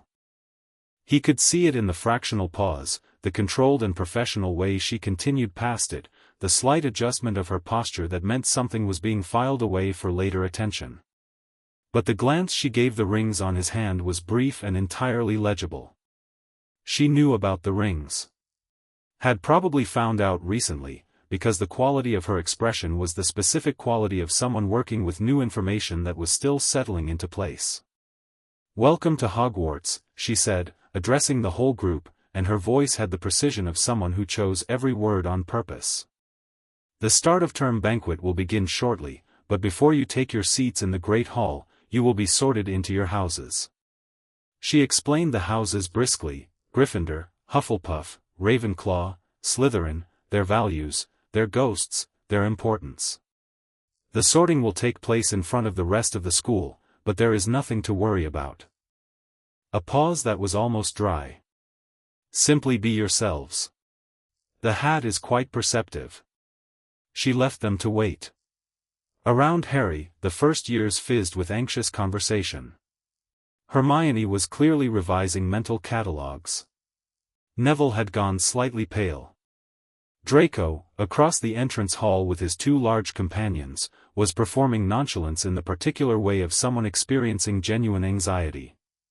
A red-haired boy nearby was making increasingly inaccurate predictions about the sorting method that were being listened to by several other first years with what Harry suspected would turn out to be misplaced faith. The ghosts came through the walls. Harry watched them with open curiosity rather than alarm. They were extraordinary, shimmering, slightly translucent, trailing centuries in their wake. The fat friar was round and cheerful. Nearly headless Nick moved through the group shedding silver light, and when he reached Harry, he stopped and made a bow that had the elaborate precision of several hundred years of practice. "Lord Potterblack," he said quietly, with a gravity that surprised the students nearest them. "The castle has been expecting you for some time." Harry inclined his head. "Thank you, Sir Nicholas." The whispers that started up around them were immediate, but Harry was already looking past Nick at the doors to the Great Hall, which were opening. The Great Hall was light and sound and the weight of 1,000 students' collective first look at the first years filing in. Harry felt the attention land the way he'd felt it all day, like weather, like something that was happening whether you liked it or not, and he walked into it the same way he'd walked into Gringotts and into Diagon Alley, with his shoulders level and his hands easy at his sides. The high table stretched across the far end of the hall. Harry found Dumbledore before Dumbledore found him. He'd only ever seen photographs. The real version was more, everything. More silver, more height, more presence. The robes were deep blue and elaborate. The half-moon glasses caught the candlelight. The beard was genuinely extraordinary. And the eyes, which were the thing everyone always talked about, were currently finding their way down the line of first years with the unhurried certainty of someone looking for something specific. They found Harry. The expression on Dumbledore's face was impossible to read clearly from across the hall and behind the candle's warm distortion, but Harry had been thinking about this moment for a month and so he was watching very carefully. What he saw lasted only a fraction of a second, a flash of something that contained, in roughly equal measure, warmth and surprise and calculation and something he would have described, if pressed, as a man rapidly reassessing the difficulty of a task he'd thought was simple. Then the warmth moved to the front, broad and practiced, and Dumbledore's mouth curved in a smile that was almost certainly genuine and definitely also strategic, and Harry thought, there he is. He looked away first, deliberately, and looked up at the ceiling, which was the night sky and entirely real, or at least Hermione had been telling him about the charm involved since they'd walked in. "Enchanted," she said beside him quietly. "Reflects the actual sky outside." "The charm dates to, tell me later," Harry murmured, because McGonagall was calling names. The Sorting Hat sang. Harry listened with one part of his attention and used the other part to watch the room, the table reactions, the faculty expressions, the way the hall organized itself around the ritual of it. The hat was old and it knew things. You could tell from the song, there was a weight in the lyrics about difficult times and the importance of unity that felt less like tradition and more like recent concern. Like the hat had been thinking about something. Granger, Hermione. She went up straight-backed and terrifyingly composed for someone clearly nervous, and the hat barely touched her head before shouting Gryffindor with what seemed like satisfaction. Longbottom, Neville. Neville walked to the stool with the careful deliberation of someone making themselves do something. He sat. The hat took longer, a full minute of absolute stillness, during which Trevor made a bid for freedom that Neville managed to suppress with one hand while sitting completely motionless, which was actually impressive. Then the hat opened its brim and called, Gryffindor, and Neville's face did something so openly relieved it made Harry smile. Potter, Harry. The hall went quiet the way it goes quiet when a sound is expected and then doesn't come, a collective held breath. Harry walked to the stool and sat, and put the hat on his head, and it settled over his eyes and the great hall disappeared. Well, said a voice inside his head, dry and ancient and entirely aware of itself. "This is interesting." "Is it?" Harry said, inside the dark. "I've been doing this for 1,000 years, Mr. Potter." "Interesting" isn't a word I use lightly. A pause that felt like a book being opened to a page that had been bookmarked a long time ago. "You've had quite a summer." "You could say that." 12 houses. 12 lordships. And you're 11 years old sitting on a school stool asking me which house to put you in, as if you're not already the heir to the ones I was made to represent. The hat seemed to find this genuinely amusing in the way of something very old finding the patterns of time comedic. "Your mother wove her charm carefully. I felt it break, you know, all the way up here in the castle. 3 weeks ago. Like a window opening." Harry said nothing, but the warmth in his chest answered instead, flaring once. "The question of your house is almost philosophical," the hat continued. "You have the ambition of Slytherin, not for power's own sake, but for purpose. You have Ravenclaw's mind, you've already proven that. Hufflepuff's loyalty is in you too, the kind that isn't about warmth but about not abandoning what's right." Another pause. "And Gryffindor. Which is not about bravery as a feeling but about bravery as a choice. The decision to do what needs doing regardless of the personal cost. A beat.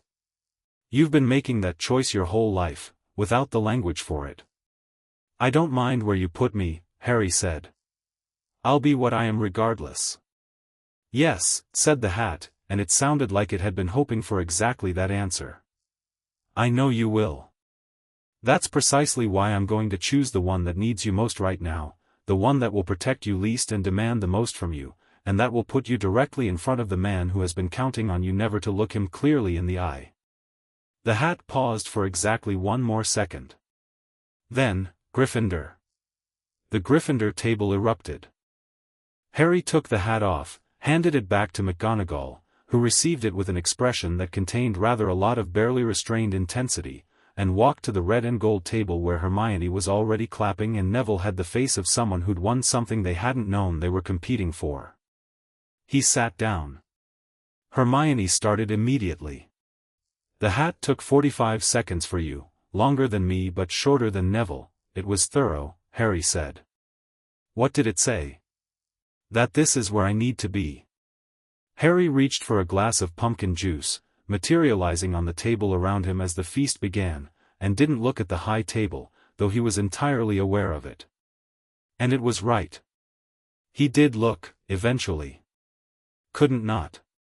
It was a school, and the people at the high table were his professors, and he was going to have to deal with all of them honestly and directly. Dumbledore was watching him. Of course he was.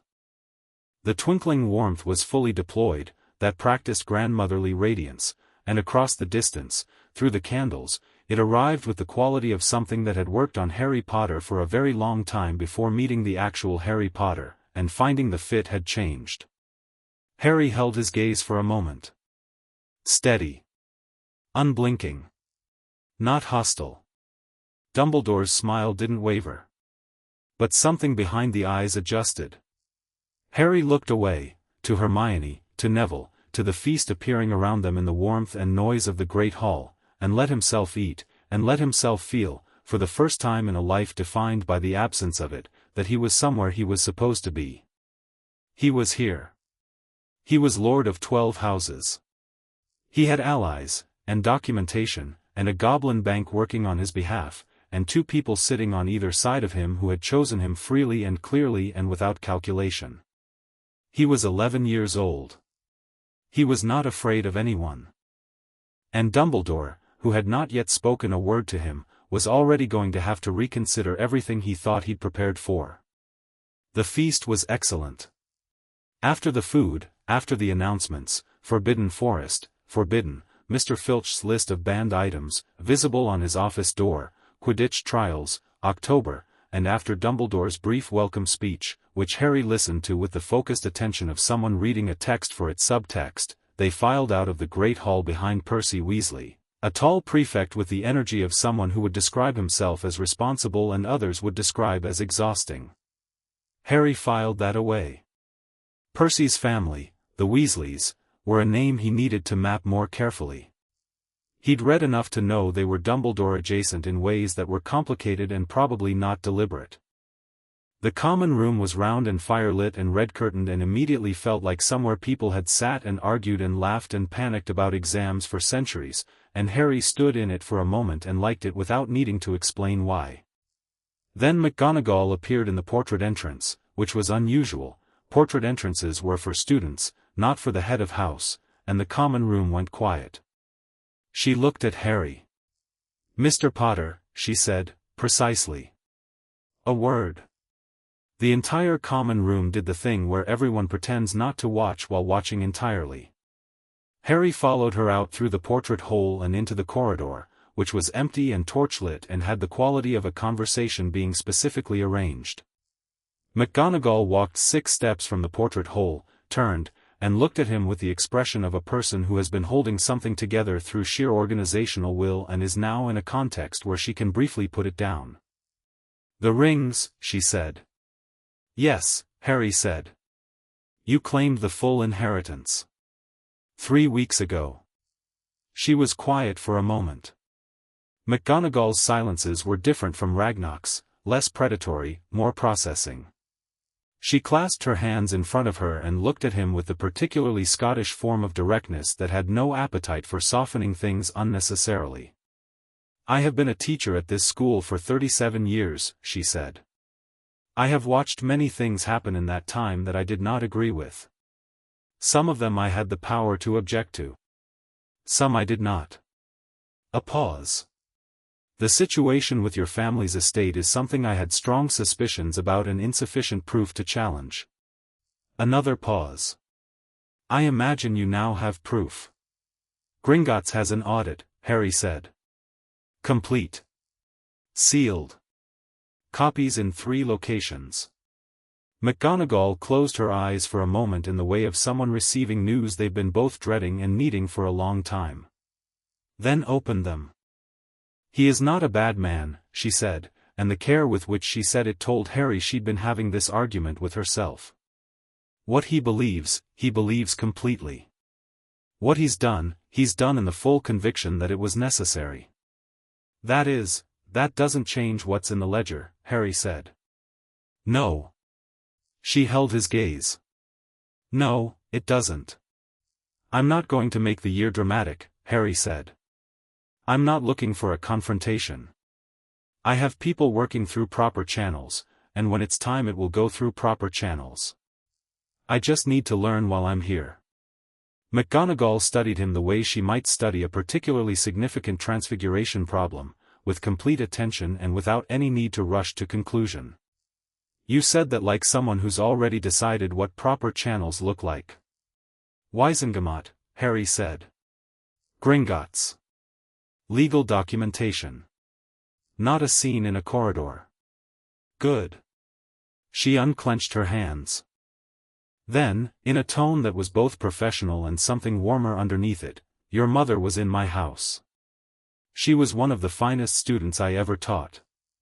Her transfiguration was extraordinary." She stopped. "I'm telling you that because you should know it. Not as a manipulation. Just as a fact you're entitled to." "Thank you," Harry said, and the warmth was there again, uncomplicated. "Go to bed, Mr. Potter." She turned back toward the portrait hole, paused. "Mr. Potter. Professor. The headmaster will want to speak to you. He'll find a reason. An invitation to tea, most likely." Her back was to him, very straight. "You don't have to go alone." She went back through the portrait hole. Harry stood in the torchlit corridor for a moment, feeling the castle around him, old stone and older magic and 12 fires burning somewhere in the deep structure of it, and then went back inside. Hermione and Neville were waiting by the fire, and Neville had found a small table and set Trevor on it to stop the escapes, and Hermione had a question already forming, and the fire was orange and warm and outside the windows Scotland was entirely dark and entirely fine with that. Harry sat down. "McGonagall?" Hermione said. "She's on our side," Harry said. Hermione nodded, as if this confirmed a hypothesis. Neville looked between them. Trevor looked philosophical. Tomorrow, Harry said, we start classes. Excited? Neville asked. Harry considered the question honestly. The castle around him. The classes ahead. The cold clear fact of Dumbledore at the high table and the warm clear fact of the rings on his hand and the legal machinery grinding forward at Gringotts without requiring him to stand in anyone's way about it. Yes, he said simply. I really am. Chapter 4, The Weight of Old Magic. The first thing Harry learned about Hogwarts was that the castle itself had a relationship with him. Not metaphorically. Not in the vague, romantic sense of feeling at home somewhere. Literally, the stones knew him, or something in the stones did, in the way that very old magic recognizes the blood it was written for. It started the morning after the feast, when he was finding his way to the great hall for breakfast and a staircase moved under him without warning, pivoting smoothly on its base and depositing him not where he'd been heading but at a window alcove on the 4th floor that looked out over the grounds in the early gray light. He stood there for a moment, puzzled. Then he looked out the window and saw, far below on the lawns, Hagrid moving toward the forbidden forest with a crossbow over his shoulder and a dog at his heels, and something about the sight of him, enormous and unhurried and real in the morning mist, settled something in Harry that had been slightly wound since the feast. The staircase moved back. Harry went to breakfast, and didn't mention it. It happened again on the 3rd day. A door that should have been a broom cupboard opened instead into a small reading room lined with books he didn't recognize, warm and lamplit as if expecting him, and when he looked at the spines they were books on lordship law and house magic and ancient compact history. He stood in the doorway for a long moment. Then he came inside, sat down, and read for 20 minutes before the door reopened in time for him to reach Transfiguration without being late. On the 4th day he told Hermione. She looked at him with the specific expression she got when something violated her existing framework and needed immediate reclassification. The castle is responding to your presence, she said. That's what it feels like. It makes sense, she said, and picked up her quill, which meant she was about to work through it. If the founders built Hogwarts cooperatively, and you're heir to all 4 of them, there could be a magical recognition system built into the structure, not conscious, not directed, just responsive. Like a ward that recognizes family. She paused. Have you told anyone else? Just you. She nodded, satisfied with this, and wrote something in her notes. Then, has it done anything useful? The reading room had books I needed. Harry thought about it. The staircase showed me Hagrid at a moment when I needed something grounding. Hermione looked at him sideways. The castle is looking after you. Seems like. She was quiet for a moment, then said something that surprised him. That's actually lovely, she said, and went back to her notes. Classes were, on the surface, exactly what they appeared to be, the organized transmission of knowledge from people who had it to people who were trying to get it. Harry approached each one the way he'd approached the Gringotts documents, with complete attention and without the performance of either excitement or indifference that he saw around him. He was good at magic. This turned out to be not surprising. Once he thought about it, he'd been doing accidental wandless magic since he was 6, and the warmth in his chest was apparently the reservoir of a power that had been accumulating untouched for a decade with nowhere to go. The first time he cast Wingardium Leviosa in Charms, the feather didn't just rise, it rose to exactly the height Flitwick indicated and held there with a steadiness that made the small professor blink and peer at it as if checking for wire. Excellent, Flitwick said, his voice going slightly high. Very precise, Mr. Potter. 10 points to Gryffindor. Harry noticed that it was precise without being showy. He wasn't trying to demonstrate anything. He just knew, with a certainty that had no anxiety in it, where the feather needed to go, and it went. Transfiguration with McGonagall was where things got genuinely interesting. She entered the classroom as a cat, an entrance Harry had appreciated even before knowing who he was watching, and transformed back with the crisp efficiency of someone for whom this was not a trick but a statement. Her eyes moved to Harry's before she'd finished introducing herself, and there was the same quality of controlled attention he'd seen in the corridor the night of the feast.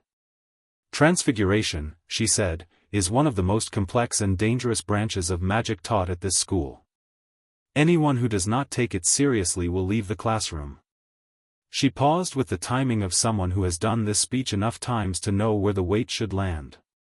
"Today, match into needle." Everyone got the match out. Everyone looked at it with varying degrees of hope. Hermione's went on her third try, neat, precise, with the particular pleasure of a theory becoming a practice. Neville's began showing signs of metallic shimmer on the fifth try, which McGonagall marked in her book with approval that cost her some effort to make look routine. Harry looked at his match for a moment. He didn't do anything clever or complicated. He held his wand loosely and thought about what a needle was, not its appearance but its function, the precision of it, the purpose, and then thought about what a match was, the wood and the chemistry of it, and somewhere in between those two thoughts he found the place where one became the other, and his wand moved in a half-arc. The needle sat on his desk, silver and perfect. McGonagall was there in 3 strides. She looked at the needle, then at Harry, then at the needle again with the expression of someone recalibrating expectations they'd thought were already generous. "How did you approach it?" she asked, quietly, so the rest of the class couldn't hear. "I thought about the function," Harry said. "Not the shape." Something moved in her expression, genuine interest, the kind that wasn't about his fame or his situation but about the thing he'd just done and what it meant about how his mind worked. "Do it again," she said, putting a second match on his desk. "But this time, change only half." Harry looked at the second match. Split the concept down the middle in his head, wood and phosphorus on one side, silver and point on the other, and moved his wand. Half needle, half match. Clean line across the middle. McGonagall straightened slowly. 15 points to Gryffindor, she said, in a tone that was professional and slightly awed. Then she went back to the front of the class, and Harry felt her not looking at him for the rest of the lesson with the careful deliberateness of someone making sure they don't overreact to what they just saw. Potions was in the dungeons, and the dungeons were cold and smelled of things that had been contributing to human knowledge against their will for centuries. Snape arrived like weather, sweeping into the room with the particular energy of someone who finds teaching simultaneously beneath and appropriate to them, who has weaponized the performance of disinterest into something genuinely imposing. He moved between the desks with the contained intensity of a person who notices everything and decides what to do with each observation at a pace faster than most people's perception. He stopped at Harry's desk. He looked at the rings. A very long look, not subtle, not pretending to be subtle. Something happened in his expression that was far more complicated than hostility or curiosity. It passed through quickly and left the usual controlled severity in its place. "Mr. Potter," he said. "Professor Snape," Harry said. "Tell me," Snape's voice had the quality of someone asking a question they expect to use. "What would I get if I added powdered root of asphodel to an infusion of wormwood?"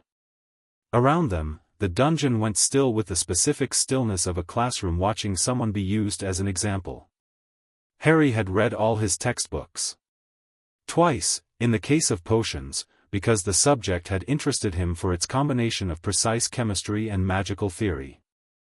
He also recognized the question, it was in Chapter 5, considerably beyond first-year curriculum, clearly designed to wrongfoot. "Draught of living death," Harry said. "One of the most powerful sleeping potions known. Asphodel is in the lily family, which is relevant to the magical potency. Wormwood's bitterness balances the narcotic property of the asphodel root. The ratio matters significantly, and the infusion temperature has to stay below 50 degrees Celsius or the active compound denatures." He paused. "Were you testing whether I'd read ahead, or whether I'd panic?" Around them, the dungeon was absolutely silent. Snape looked at him with an expression that was doing many things simultaneously, none of them entirely readable. His eyes moved to the rings once more, briefly. Something shifted, almost imperceptible, like a door being adjusted rather than opened. Both, he said, after a moment, and the honesty of it was more surprising than anything else he could have said. He moved on down the aisle, and his subsequent questions to other students had the routine quality of an exercise he was completing rather than performing. Harry watched Snape for the rest of the lesson with the same quality of attention he gave everything, not looking for confrontation, not preparing for it, just seeing clearly. What he saw was a man of enormous intelligence and genuine mastery of his subject who was in a specific and complicated relationship with the name Potter, and whose reaction to the rings had contained something that wasn't simply professional recalibration. Something personal. Something he wasn't going to name in a potions classroom. Harry filed it. They brewed a simple boil-cure potion. Harry's was textbook standard on his first attempt, which was the right result, not showing off, not underperforming, just doing the work correctly. Hermione's was excellent. Neville's exploded quietly, and Harry had, without looking up from his own cauldron, shifted Neville's stirring hand to the correct angle 3 steps before the explosion would have occurred and got it down to a small unfortunate hiss instead. Neville stared at him. Counterclockwise on the 7th stir, Harry said quietly. Book says clockwise, but the book's wrong for this particular ingredient combination. How do you know the book's wrong? Because Snape spent 4 minutes on exactly that step at the board. He wouldn't do that if it was straightforward. Harry watched his own potion. Watch him, not just the board. Neville watched Snape for the rest of the lesson, and his potion came out almost right. Defense against the dark arts was Quirrell. Harry had known about Quirrell before classes started, had read the staff list, had noted the turban, had filed the name next to the notation he'd made in his book. Stone, Philosophers, Vault 713, Flamel. There were connections there that he was still assembling, pieces arriving separately and needing to be placed correctly. Quirrell taught defense with the manner of a man who was trying to teach something while simultaneously thinking about something else entirely, which made him poor at the first thing and interesting to observe for the second. He stammered. He flinched. His eyes moved to Harry with a frequency that went beyond the normal first lesson curiosity, and what was in them when they landed there wasn't recognition, it was assessment. Harry let himself be assessed. He answered questions correctly and without performance. He watched Quirrell the way he'd watched Snape, with complete, undemonstrative attention, and what he saw was a man under pressure from a direction that wasn't the classroom. The turban, specifically. There was something wrong about the turban in a way he couldn't yet articulate but could absolutely feel. The warmth in his chest responded to it, not with recognition but with something that was adjacent to warning. A tuning fork going slightly off-pitch near something that vibrated at the wrong frequency. He didn't react. He filed it, and he thought about it afterward. That night in the common room, long after Hermione had gone to bed with the satisfaction of someone whose first week had gone exactly as planned, and after Neville had fallen asleep over his herbology notes in the way of someone whose brain had simply had enough, Harry sat by the fire with his notebook and thought. The stone was in Vault 713. He was certain of this, certain enough to act on. Dumbledore had moved it there using the same wartime provision he'd used to access Harry's records. An object significant enough to be hidden under an obstacle course rather than simply sealed in a Gringotts vault. And Quirrell, who was carrying something on the back of his head that made Harry's inherited instincts ring like struck crystal, was asking about the stone in ways that weren't always visible but were consistently there, in the angle of his questions, the way he returned to certain topics, the specific nervousness that spiked in him at odd moments. There was someone else in this equation. Someone using Quirrell. Harry wrote in the notebook, not Quirrell's plan. Quirrell's afraid of it. Something is directing him and he's afraid of what happens if he fails. He looked at the fire for a moment, feeling the castle around him, its old bones and its responsive magic and the 12 houses held in its walls like heat in old stone, and thought about what he was going to do about this. He wasn't going to tell Dumbledore. That was straightforward. Dumbledore had put the stone here, whatever the intention was, and had built the obstacle course himself, which meant Dumbledore thought his traps were sufficient. Harry was not inclined to trust Dumbledore's risk assessment given the last decade of evidence. He was going to figure out what was actually happening. And then he was going to deal with it himself. The fire popped. Harry closed his notebook. The invitation to tea arrived in his third week. Delivered by a school owl at breakfast, in the headmaster's handwriting, precise, elegant, warm. Dear Harry, I would be delighted if you would join me for tea on Thursday afternoon, in my office. I think it is past time we had a proper conversation. Yours most sincerely, Albus Dumbledore. He read it once and put it in his pocket without reaction, and Hermione, who had been watching him from 2 seats away while pretending not to, said nothing until they were outside. Tea, she said. Thursday. Are you going?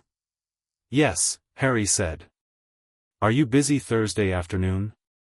She blinked. You want me to come? I want you to be somewhere specific and know where I'm going, Harry said. And I want Neville in the loop as well. If I'm not back within an hour of my scheduled time, I send an owl to Ragnarok, Hermione said immediately. Harry looked at her. I was going to say send an owl to McGonagall first. Both, Hermione said firmly. Both, Harry agreed. She was quiet for a moment as they walked toward the greenhouses, morning mist still sitting on the lawns. He's going to try to explain himself, she said. I know. He's going to be kind about it. Reasonable. He's going to make it sound, Hermione. Harry stopped walking. She stopped too, and looked at him, and what she saw in his expression made her own settle. I've read the ledger. I've read the voting record. I have his signature on 17 unauthorized documents in Ragnarok's vault. I'm not going to that meeting to be convinced of anything. I'm going so he knows I'm not afraid of him and I have nothing to hide, and so I can watch him try to manage me and understand his approach before the Wizengamot session. She absorbed this. Then, that's actually very good strategy. I've had good teachers. He started walking again. Well. One good teacher so far. One? McGonagall had that conversation about my mother that I've been thinking about for 2 weeks, Harry said. And you explained the enchanted ceiling in detail when I'd already identified it as enchanted, which I found charming rather than irritating, which probably says something about the quality of the explanation. Hermione's expression did the thing where she tried not to look pleased and failed. That's 2 teachers. 2, Harry allowed. Quidditch tryouts were in October, and Harry had no particular plan to attend them. He was walking back from the library on a Saturday morning, defensive magic of the ancient houses tucked under his arm, a section on house magic wards he needed to understand better before the Wizengamot session, when a quaffle came through the air at the approximate speed and trajectory of a problem that had not considered its options carefully. He caught it without stopping walking. The crowd of second and third years near the Quidditch pitch went quiet. Oliver Wood, Gryffindor Quidditch captain, whose relationship with Quidditch was the relationship of a medieval monk to God, materialized from the group like a man who has just witnessed the thing he's been hoping would happen. That catch, Wood said, with the reverence of someone describing a religious experience. That reflex. How are you on a broom? I've never been on one, Harry said. Wood's expression underwent several stages of conflict and resolution. Come to tryouts, he said. Please. I'm asking as a personal favor from one Gryffindor to another. I have reading to do. 2 hours, Wood said. Just try it. If you don't like it, I'll never mention it again. Harry looked at the quaffle in his hand, then at Wood's expression, which was the expression of a man whose entire year potentially hinged on this conversation. He handed the quaffle back. 1 hour, he said. And I'm keeping my book. He made the team in 40 minutes. It turned out a broom was less a vehicle and more an extension of something, of the warmth and the instinct and the spatial awareness that had apparently been part of him all along without anything to express itself through. The first time he kicked off he went straight up without hesitation, and the air and the height were not alarming in the slightest. They were exactly right, the most right physical sensation he'd encountered in 11 years, and he understood completely and immediately why people loved this. He found the snitch in 6 minutes. Wood made a noise that couldn't be transcribed. Seeker, Wood said, on the ground, with the tone of a man placing a crown on a head. You're our Seeker. You're the youngest house Seeker in a century, do you realize that? I've heard, Harry said, because McGonagall had already appeared at the edge of the pitch with the expression of someone who'd been watching from the castle window and had come down at a speed incompatible with maintaining appearances. She bought him a Nimbus 2000 the following Monday, with the specific purchasing energy of someone who considers this an investment in something larger than Quidditch. Harry looked at the broom and thought that he'd come to Hogwarts intending to be strategic and careful and to move his pieces deliberately, and that was all still true, but there was also apparently this, the particular wild freedom of being 600 feet up on a broomstick with the whole of Scotland spread out below him and nothing in the sky that could tell him what to do or who to be, and he was going to have that as well. Some things didn't need to be justified. Thursday came in with grey skies and the smell of approaching rain, which Harry noted and found appropriate. He went to Dumbledore's office after his afternoon lessons, alone, having parted from Hermione at the library with the understanding that she had 3 books, a schedule, and a clear set of contingencies. Neville had looked at him over Trevor's head and said, "Come back normal," with complete sincerity, which had made Harry laugh properly for the first time in a week. The stone gargoyle at the base of the spiral staircase knew who he was. It stepped aside before he'd said the password, because he was lord of the house that built the castle and the gargoyle was older than the password system and had different priorities. He noted this without comment and climbed. Dumbledore's office was extraordinary. Not in the way of wealth or excess, in the way of genuine accumulation. Books on every surface. Instruments whose purpose was unclear making small movements and sounds. Portraits of previous headmasters, all awake, all watching. The sorting hat on its shelf. And behind the great desk, the sword of Gryffindor in its case, which Harry's eyes went to immediately with the particular pull of something recognizing its house legacy.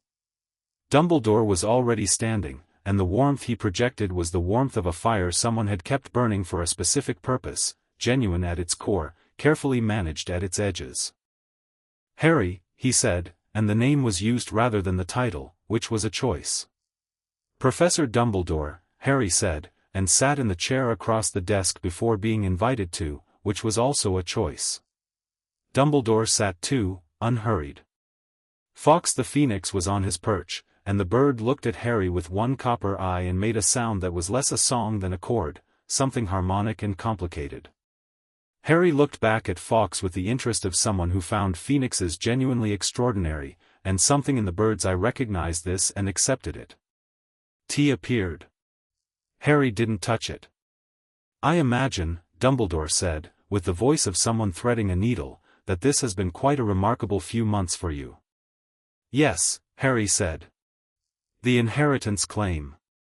Dumbledore's eyes held steady warmth, and behind the warmth, calculation doing its patient work. "It must have been quite a surprise. I wonder, should have, perhaps, done more to prepare you for it. The responsibility of 12 houses is not small." "No," Harry agreed. "It isn't. I hope you understand," Dumbledore said carefully, "that everything I did in the management of your estate was done out of a deep and genuine care for your well-being, and for the well-being of the wizarding world. The war, Harry, you cannot quite imagine what it was like. The urgency of it. The decisions that had to be made under pressure that left very little room for, Professor Dumbledore," Harry said quietly. Dumbledore stopped. "I'm not here to have that conversation," Harry said. "Not yet.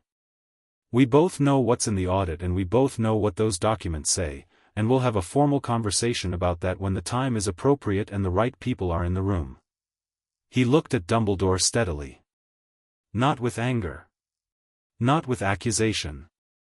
Just with the clear, level quality of someone who has decided they are nobody's manageable piece. I came to tea because I thought we should see each other clearly before everything else happens.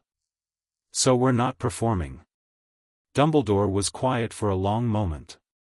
The instruments on the shelves made their small sounds. Fawkes shifted on his perch.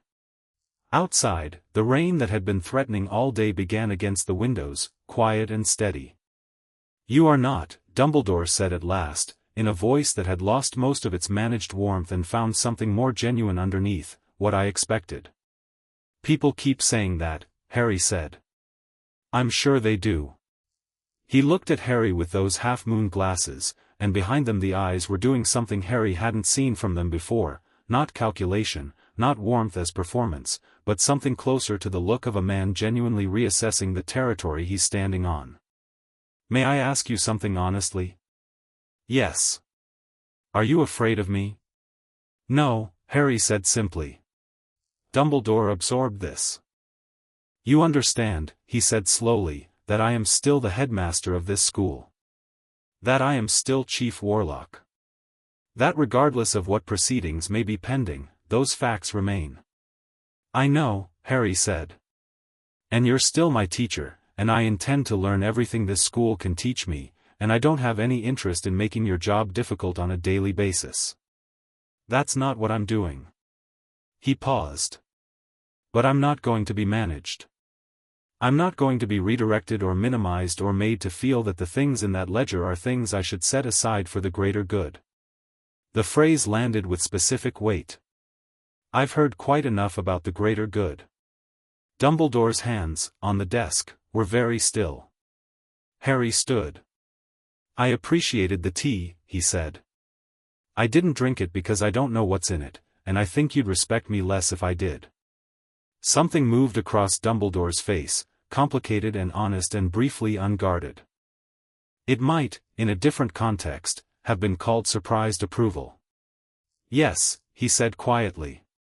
"I suppose I would. Good night, Professor." Harry walked out. He went down the spiral staircase and past the gargoyle and out into the corridor where the rain was audible through the stone and his chest was doing its slow, steady thing, 12 houses warm and awake and entirely his. He'd looked Dumbledore in the eye. He'd said what was true. He'd been neither aggressive nor deferential and he had not, at any point, blinked first. 2 days later was the first flying lesson, which was technically redundant for Harry but which he attended because Neville was attending and Neville was going to need someone in his corner. The prediction proved accurate. Neville's broom shot upward without him fully intending it. He rose at a speed that had nothing to do with skill and everything to do with panic, and came down hard on the grass with his wrist at the wrong angle. Madam Hooch took him to the hospital wing. In the chaos that followed, Draco picking up Neville's Remembrall, using it as a prop for a performance of casual cruelty that was more anxious than it looked, Harry watched with the flat attention of someone seeing the shape of things clearly. Draco threw the Remembrall. Harry was already in the air. He didn't think about it. He didn't calculate whether it would reflect well or badly or whether it was strategically appropriate. The Remembrall was Neville's, and it was falling, and the response to that was simply to go and get it. He took it at about 10 feet off the ground, looped back up in a clean arc because the broom wanted to and there was no reason to fight it, and came to a stop hovering over the class with the Remembrall in his hand. The class was staring at him. Then McGonagall came out, and her expression went through 3 transformations in 2 seconds. "Harry Potter," she said, in the tone of someone managing several strong feelings simultaneously. "Follow me." He followed her. She took him inside at a pace that suggested purpose, and Harry thought briefly that perhaps he was going to be in trouble for the first time in this school, which he found he wasn't particularly concerned about. Instead she brought him to where Oliver Wood was working with a 4th-year student, and turned to Harry with the expression of someone delivering good news while refusing to look like they're enjoying themselves. "This is Gryffindor's new seeker," she said to Wood, and then, under her breath, clearly without meaning Harry to hear it, "just like his father." Harry filed that sentence, not under things to think about now but under things James Potter was, that McGonagall remembers with something that is not quite grief and not quite pride but is definitely both. That night, while Hermione walked him through the defensive ward theory he'd been working on and Neville described the healing process for his wrist in more medical detail than was strictly necessary, Harry thought about the falling remembrall and what it said about him, that his response to things falling was simply to move, without deliberation, without second-guessing the action. He thought that was probably right. Not reckless, he was not, by temperament, reckless. But a willingness to act, to be present in the moment of a thing rather than managing it from the outside. The castle moved a bookshelf 6 inches toward him without prompting, and a book slid off the top shelf and landed on the table in front of him, and he looked at the title, Practical Defense, Intermediate Warding Techniques, and smiled. "Did the castle just give you a book?" Neville asked. "Yes," Harry said. Neville looked at the bookshelf. The bookshelf was innocent. "Does it do that a lot?" "Getting more frequent," Hermione said, without looking up. "I have a theory about the resonance mechanism, but I need to test it." "Of course you do," Neville said. Harry opened the book. By mid-October, the shape of his year had become clear.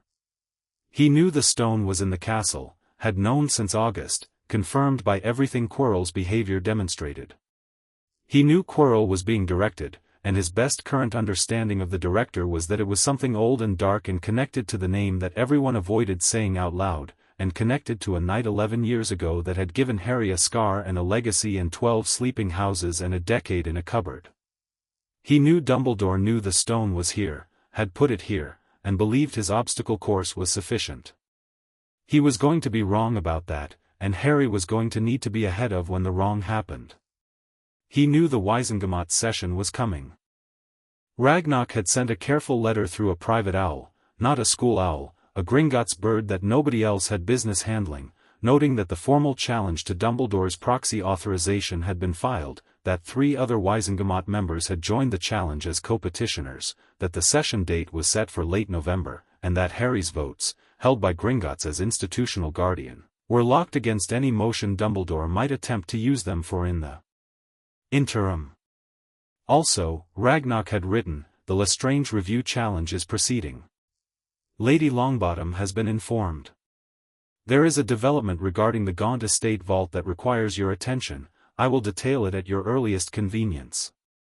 Harry had written back, after half-term. Gringotts, the usual time. HPB. The initials were new. He'd started using them without planning to and then decided he liked what they said, not a statement, just an identity, complete and unhurried and entirely his own. The last Friday in October, as autumn was turning the grounds gold and brown and Hermione was deep in Halloween feast anticipation mode and Neville had successfully propagated 3 mandrake seedlings in the greenhouse under Professor Sprout's guidance and genuine delight, Harry sat on his broom 600 feet over the Quidditch pitch in the early morning while the rest of the castle was still asleep. He hovered and looked at the grounds and the lake and the forbidden forest and the castle at his back, enormous and lit with early sun, and felt the warmth in his chest like 12 flames burning steady and the broom under him like the simplest and best kind of freedom, and thought, I know what's coming. All of it. He wasn't afraid of any of it. That was the thing he'd been turning over since the first morning in the cupboard reading the letter with the 12 wax seals, trying to understand it. He'd spent 11 years with fear as weather, the constant background condition of living with people who'd made it very clear that he was here on tolerance. And now it was simply, gone. Not replaced by arrogance, not by denial. By the bone-deep knowledge that he was who he was, carrying what he carried, with people in his corner who had chosen to be there, and whatever came at him was going to meet all of that. He was going to handle the stone. He was going to handle Quirrell and whatever was directing Quirrell. He was going to stand in the Wizengamot with Ragnarok in his corner and 12 votes that were finally, properly his. He was going to learn every spell this school would teach him and several it wouldn't. He was going to have breakfast this morning with Hermione who would have thoughts about Transfiguration and Neville who would have feelings about Trevor and the feast tonight and all of ordinary Hogwarts life spreading out ahead of him. He took the broom into a long, banking dive, straight down, the ground rushing up fast and definite and real, and pulled out at 20 feet with the ease of someone who trusts their own hands, and flew back toward the castle with the morning light on his back. The windows caught the gold of it and threw it forward, and the castle looked, for a moment, like it was welcoming him home. Chapter 5, 12 Seals. One answer. The troll got into the castle on Halloween. Harry heard about it third hand, Percy Weasley's voice cutting through the feast noise with the particular pitch of someone who has just been given official information and is experiencing the conflict between his instinct to help and his instinct to be official about helping. Troll. Dungeons. Students to dormitories. The great hall dissolved into controlled chaos. Harry stayed seated for exactly 3 seconds while everyone else stood, doing a fast inventory of what he knew. Troll in the dungeons. Hermione wasn't at the feast, had been in the bathroom since before it started, upset about something Ron Weasley had said in the corridor outside Charms that afternoon, something Harry had half heard and filed under deal with later, which was now becoming deal with immediately. He stood up and went the other way from everyone else. Neville fell in beside him without being asked, which Harry noted with approval. Hermione, Neville said. Bathroom on the second floor, Harry said. Move. They moved. The corridors emptied fast as students funneled toward their common rooms with the sheep logic of a crowd following instruction, and Harry and Neville went against the flow with the specific purposefulness of people who have decided they are responsible for the outcome. The castle, to its credit, cooperated. A staircase repositioned itself to cut 2 minutes off their route, and Harry accepted this without comment and took the stairs 3 at a time. They heard the troll before they smelled it. Then they smelled it. Then they rounded the corner and there it was, 12 feet of grey-green muscle and total stupidity, swinging its club with the cheerful destructive energy of something that had no concept of consequence, in the corridor outside the girls' bathroom. Hermione was pressed against the wall inside, visible through the partially open door, white-faced and completely still with the frozen intelligence of someone who understood exactly how bad this was. Distracted, Harry said to Neville. Neville grabbed a torch bracket off the wall and threw it at the back of the troll's head. The bracket connected with a hollow metallic sound. The troll turned, confused. Neville backed away down the corridor with the expression of a person who has done something brave and is now reconsidering the consequences at speed. Harry went in through the bathroom door. Come on. He grabbed Hermione's arm and pulled her toward the door, but the troll turned back at the sound and filled the doorway with approximately all of itself, and Harry stopped and looked at it with the clear assessment of someone deciding how a problem is structured. The troll was between them and the door. The troll was large, slow to think, and operating primarily on whatever stimuli were loudest. Its club was enormous and made of something that had once been a tree but had long since made peace with its new career in structural damage. Harry raised his wand. He'd been studying defensive magic for weeks, not just the theory from his reading room books but the practical application of it, working through spells in the empty classroom the castle kept making available to him on Tuesday evenings when it apparently decided he'd done enough conventional studying. He wasn't supposed to know half the spells he knew, technically. He'd decided that was the sort of rule that existed for the average 11-year-old, which he was not. Immobulus, he said, and put everything he had behind it, not trying to be precise, trying to be definitive. The troll froze. Not perfectly, the immobulus on something that large was like trying to hold a river with your hands, the edges kept moving, the feet still shuffled, but its arms stopped, and the club stopped, and the immediate crisis was the frozen kind rather than the incoming kind, which was an improvement. Now, Harry said. Hermione moved. Neville appeared from the corridor and grabbed her other arm and they went through the gap beside the troll's frozen legs and into the corridor just as the spell began to fail. The troll unfroze with a bellow that shook the torch brackets, and Harry, last through, turned and cast again, not Immobulus this time but something harder, something from a chapter in his reading room book titled Disruption Charms for Large Magical Creatures, and the troll sat down extremely suddenly as if the concept of standing had been briefly taken from it. Then the professors arrived. Quirrell got there first, which was interesting. He was breathing hard and his turban was slightly askew, and when his eyes landed on the sitting troll they did a rapid, specific calculation that Harry watched with the full attention he'd been paying to Quirrell since the first defense lesson. Something in Quirrell's expression when he saw the troll sitting rather than rampaging was not relief. It was closer to the expression of someone whose plan has just gone sideways. Harry filed that immediately. McGonagall arrived 10 seconds behind Quirrell, Snape a step behind her.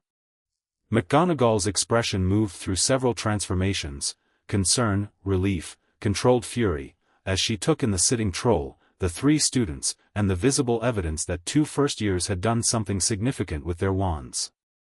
"What on earth?" she said, which for McGonagall was the equivalent of someone else screaming. Harry looked at her steadily. "Hermione was in the bathroom. We came to get her out." Hermione's composure had returned to about 70% of its usual operational level. "They came to help me," she said, and her voice was steady though her hands weren't. "It was my fault for being in the corridor." "No, it wasn't," Neville said. McGonagall looked at all three of them for a long moment. Snape was studying Harry's wand hand with an expression that was doing something specific and private. Quirrell was watching the troll, which Harry noted. 5 points from Gryffindor each for being in the corridors during a lockdown, McGonagall said. "And 5 points to each of you for," she paused, visibly wrestling with institutional protocol and genuine response, "for extraordinary presence of mind." She looked at the sitting troll. "Mr. Potter. What did you use?" "Immobulus and then a disruption charm," Harry said. "Pert undue vim." Page 247 of Practical Defense, Intermediate Warding Techniques. McGonagall closed her eyes briefly. "That is a third-year spell." "It works on trolls," Harry said. "Clearly." She opened her eyes. "Get to your dormitory. All three of you." They went. In the stairwell, Hermione grabbed Harry's arm. Not to stop him, just held it, briefly, the grip of someone who needed 30 seconds of contact to complete the process of being all right. Harry let her, and didn't say anything about it, and after 30 seconds she let go and straightened and was fully Hermione again. "Thank you," she said. "Of course," Harry said. Neville had Trevor in his pocket. He pulled the toad out and looked at him. "Trevor missed all of it," he said. "Probably for the best." The three of them walked up to Gryffindor Tower, and behind them the castle hummed with the particular quality of old magic that has just watched something it approved of. In the aftermath of the troll, something solidified between the three of them that had been forming since the train. It wasn't dramatic. It was the quiet, practical thing that happens when people have been tested by something real and have come through it standing and find that their assessment of each other is confirmed. Hermione, who had been operating as a brilliant ally with careful emotional boundaries, stopped keeping those boundaries quite so carefully. Neville, who had been waiting to see whether Harry's regard for him was genuine or tactical, found it was both and was fine with that. They studied together every evening. Not always the same things. Harry was often in his reading room books, Hermione was reading things that were simply not on any curriculum anywhere. Neville was growing increasingly expert at herbology in a way that Professor Sprout was visibly delighted by. But they were in the same place, and the shared silence of people working on things that mattered had its own particular warmth. Ron Weasley hovered at the edges of this for a week before Harry dealt with it directly. He'd been watching Ron since the train, filing information with the patience of someone who knew they needed to understand something complicated before acting on it. Ron was funny and impulsive and loud and deeply loyal in the way of someone for whom loyalty is the primary value, above thought, above consequence. He was also clearly operating under the impression that Harry's friendship was something his family had a specific claim to, which was not Ron's fault but was Dumbledore's, and was therefore not something Harry held against him while remaining clear about it. "Weasley," Harry said one morning in the common room, while Ron was pointedly not sitting with them. "Come and sit down." Ron looked at him with the complicated expression of someone who'd been waiting for an invitation and now had one and wasn't sure how he felt about that. He came and sat. I know about your family's relationship with Dumbledore, Harry said, direct and without edge. I'm not angry at your family about it. I know it wasn't anyone's decision that was made against me deliberately. He paused. What I need is for you to decide, on your own, without anyone else's influence, whether you want to be here. Ron blinked. What do you mean, whether I want to? I mean I'm not going to recruit you or convince you or make it easy, Harry said. I'm telling you the honest situation and letting you decide. He looked at Ron steadily. Because that's how I'm doing things. Ron was quiet for a moment, which was unusual for him. He looked at Hermione, who was reading and deliberately not contributing. He looked at Neville, who gave him the specific look of someone who'd been in exactly this position and found it clarifying. My brothers all talk about Dumbledore like he's the sun, Ron said slowly. Percy worships him. Dad thinks he can do no wrong. Mum. He stopped. What he did to your accounts. Is it bad? Yes, Harry said. Ron seemed to be doing something difficult and internal. Then, right, he said. Then I'm here. He said it with the simple directness of someone for whom a decision, once made, is just a fact. Not for anyone else. He waved a hand, this. Good, Harry said. Do I get to know what's actually happening? Ron asked. Most of it, Harry said. Some of it later when it's appropriate. Typical, Ron said, but he sat down properly and reached for a biscuit, and that was that. 4 of them, now. The shape of it felt right. November arrived and with it the first Quidditch match, Gryffindor versus Slytherin, and a development that Harry had been half expecting since the troll incident. He was preparing for the match when Hermione appeared in the common room doorway with the specific expression she wore when she had information that had implications she was still working through. Your broom, she said. What about it? Someone put a jinx on it. I think. At breakfast, someone at the faculty table. She paused.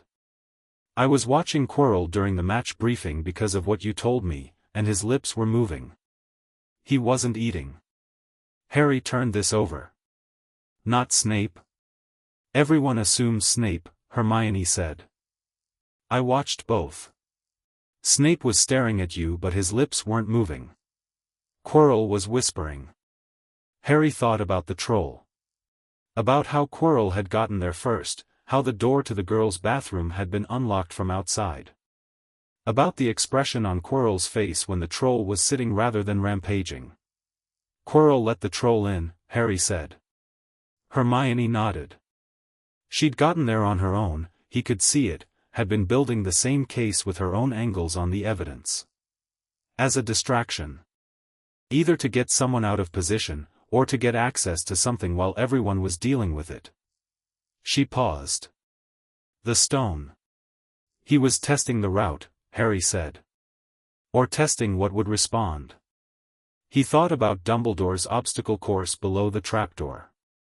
He'd confirmed the trapdoor's existence by the simple method of asking the castle, which had shown him with the same calm helpfulness as the bookshelf. The castle knew every room. The castle had told him everything except what was at the end, because what was at the end was behind a sequence of enchantments that even the castle's memory didn't fully penetrate. The match. He needed to think about the match. It won't work, he said. The jinx. I'll feel it when it starts. How do you know? He tapped his chest. The warmth. It responds to magic being worked against me. I'll know. Hermione looked at him with the expression she wore when something he said needed verification but she couldn't immediately dispute it. That's remarkable, she said. That's essentially a built-in detection ward. Apparently. He picked up his Quidditch robes. Come to the match. If anything happens, you'll know what to do. Burn something, Hermione said, with a calm certainty that Harry found genuinely impressive. Let's say, draw attention rather than commit arson, Harry said. I'll consider it, she said. The match was extraordinary and the jinx was real. He felt it at the 20-minute mark, a distinct wrongness in the broom's responsiveness, a vibration through the handle that matched nothing in normal flight, and the warmth in his chest spiked in the specific way that meant something was being worked against him right now, directionally. He held on, kept his eyes on the sky for the snitch, and tracked the sensation to its source, not by turning and looking, but by simply feeling where it was coming from, the way you can feel the sun's direction with your eyes closed. Quirrell. In the stands. Not looking at the match. Harry processed this without moving, held his altitude, held his course, performed the hunt for the snitch while handling the fact that his broom was actively trying to throw him, which required about 60% of his magical attention just to counter. The remaining 40 was more than enough to find the snitch. He saw it 20 feet above the Slytherin end, hovering with the particular stillness of something that has decided to be found. He pointed his broom at it and went, not fighting the jinx, working with it, using the irregular motion it caused to make his trajectory less predictable, and took the snitch at 30 miles per hour in a clean, flat-handed catch that ended the match in 12 minutes of competitive play. He landed. The match noise was enormous. Gryffindors flooding the pitch.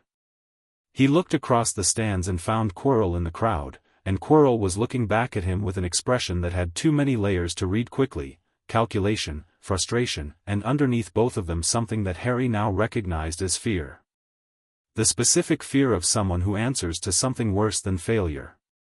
Harry held his gaze for 1 second, then looked away. In the chaos of post-match celebration, he found Hermione at his elbow.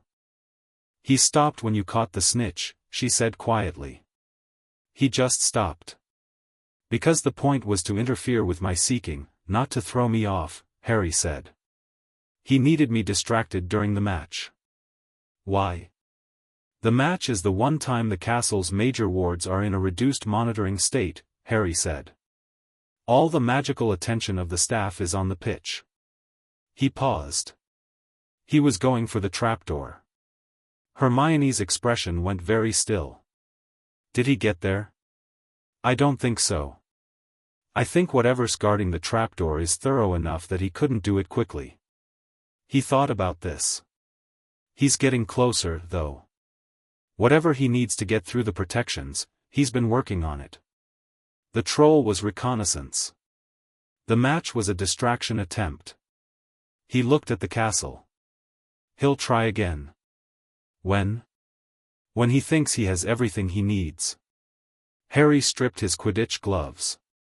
"Which means we need to be ready before that." Half-term brought the Gringotts visit. He went alone this time, through the flow from the Hogsmeade post office. Dumbledore had declined to approve the trip directly, citing school regulations, and Harry had gone to McGonagall, who had approved it via a different regulatory pathway with the specific satisfaction of someone using the system correctly. He arrived at Gringotts mid-morning and Ragnarok's office was warm and lamplit and smelled of the particular institutional gravity that Harry had come to find genuinely comforting. Ragnarok had news on 4 fronts and delivered them with the efficient sequencing of someone who had prepared the order deliberately. First, the Wizengamot challenge was progressing. The 3 co-petitioners had added 2 more, which brought the total of members formally objecting to the proxy authorization to 5, enough, Ragnarok explained, to force a full hearing rather than a committee review. The hearing was scheduled for December 15th. "You will not be required to attend in person," Ragnarok said. "Gringotts represents your interests in the chamber. But your presence would be significant." "I'll attend," Harry said.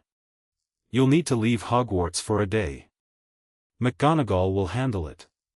Second, the Lestrange Review Challenge. The formal objection had been lodged. The review board had acknowledged it and was evaluating the grounds. "We expect a delay of 18 months minimum," Ragnarok said. "The review cannot proceed while a formal challenge is active." "Good," Harry said. Third, the Gaunt Estate Vault. This was the development Ragnarok had mentioned in his letter, and it turned out to be the most complicated of the 4. The Gaunt Vault contained, among various other items, a locket that Ragnarok described with careful precision as displaying magical properties consistent with an incomplete soul fragment binding, which our curse-breakers have flagged as potentially related to the dark magic activities of the 1970s. He placed a sealed report on the desk. We have not opened it. We are not equipped to destroy it. We believe you should be aware of its existence. Harry picked up the report and read it carefully. The language was dense but clear, a locket with a serpentine S, discovered in the Gaunt estate vault when Harry's inventory had prompted a full audit of all 12 houses' physical holdings. Magical signature consistent with the name nobody said. Ragnarok's curse-breakers had identified it as what the report called an object of significant dark magical resonance requiring specialist disposal. Harry set the report down. He thought about Quirrell's turban and the wrongness it projected. He thought about what lived at the back of that turban. He thought about 11 years ago and the green light in his dreams. How many of these things do you think exist? He asked. Ragnarok looked at him with the eyes of someone who had been doing this job for a very long time.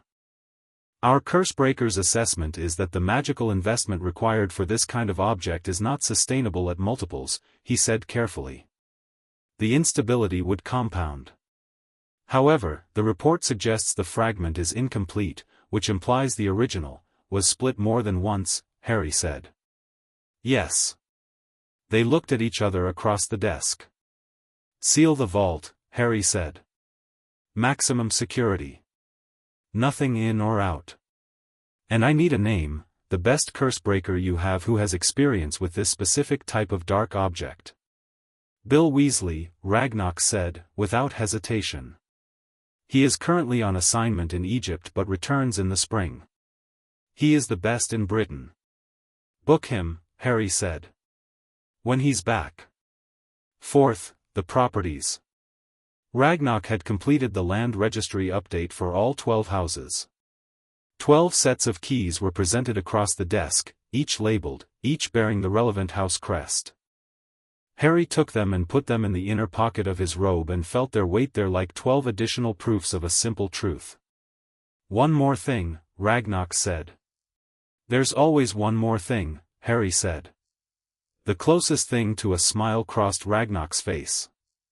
The Ministry has been asking questions. Not officially. Informally, through channels that are not quite clean. They are interested in the scope of your inheritance claim. What are they worried about? That you are not manageable, Ragnarok said. Which is correct. What should I do about it? Nothing, Ragnarok said. That is the beauty of having done everything correctly. They cannot act against you without acting against Goblin banking law, which they will not do. They can only watch. He folded his hands. Let them watch. Harry was quiet for a moment, thinking about the Ministry and Dumbledore and the Wizengamot and the soul fragment in the Gaunt vault and the one on the back of Quirrell's head and the stone at the bottom of a trapdoor in the school he lived in. He had a lot of pieces on the board. He needed to decide which ones to move first. Ragnarok, he said. The stone in Vault 713. What happens to it if I request an emergency audit of the vault's contents? Ragnarok went very still. Under what grounds? Undisclosed nature of stored object, Harry said. Which is in violation of your standard agreement terms. You said so yourself in August. A silence. If we audited Vault 713, Ragnarok said slowly, and found an object of significant concern, the object would be relocated to secure neutral storage pending resolution of the ownership and custody question. He paused. The authorization holder, Dumbledore, would be notified, but could not prevent the audit once formally requested on procedural grounds. What would neutral storage look like? A Gringotts security vault. Our highest grade. Ragnarok's eyes were very bright. Inaccessible to anyone without dual authorization from both Gringotts and the object's rightful owner. And who would that be? Harry said. The rightful owner of an object that was moved using a fraudulent wartime provision? Ragnarok looked at him for a long moment. That would be a matter for the Wizengamot to decide, he said. But given the pending challenge to that provision, the object would remain in our neutral storage until the Wizengamot made a determination. Which, given the hearing schedule, would be December 15th, Harry said. Yes. Harry thought about this carefully. This was the right move: remove the stone from Quirrell's reach entirely, do it cleanly and legally, and leave Dumbledore's obstacle course guarding an empty room while the actual stone was in the most secure location in Britain. Quirrell would attempt the trapdoor and find nothing. Whatever was directing Quirrell would have failed. And the stone could be properly evaluated and returned to its owner, Nicholas Flamel, through appropriate channels. It was clean. It was legal.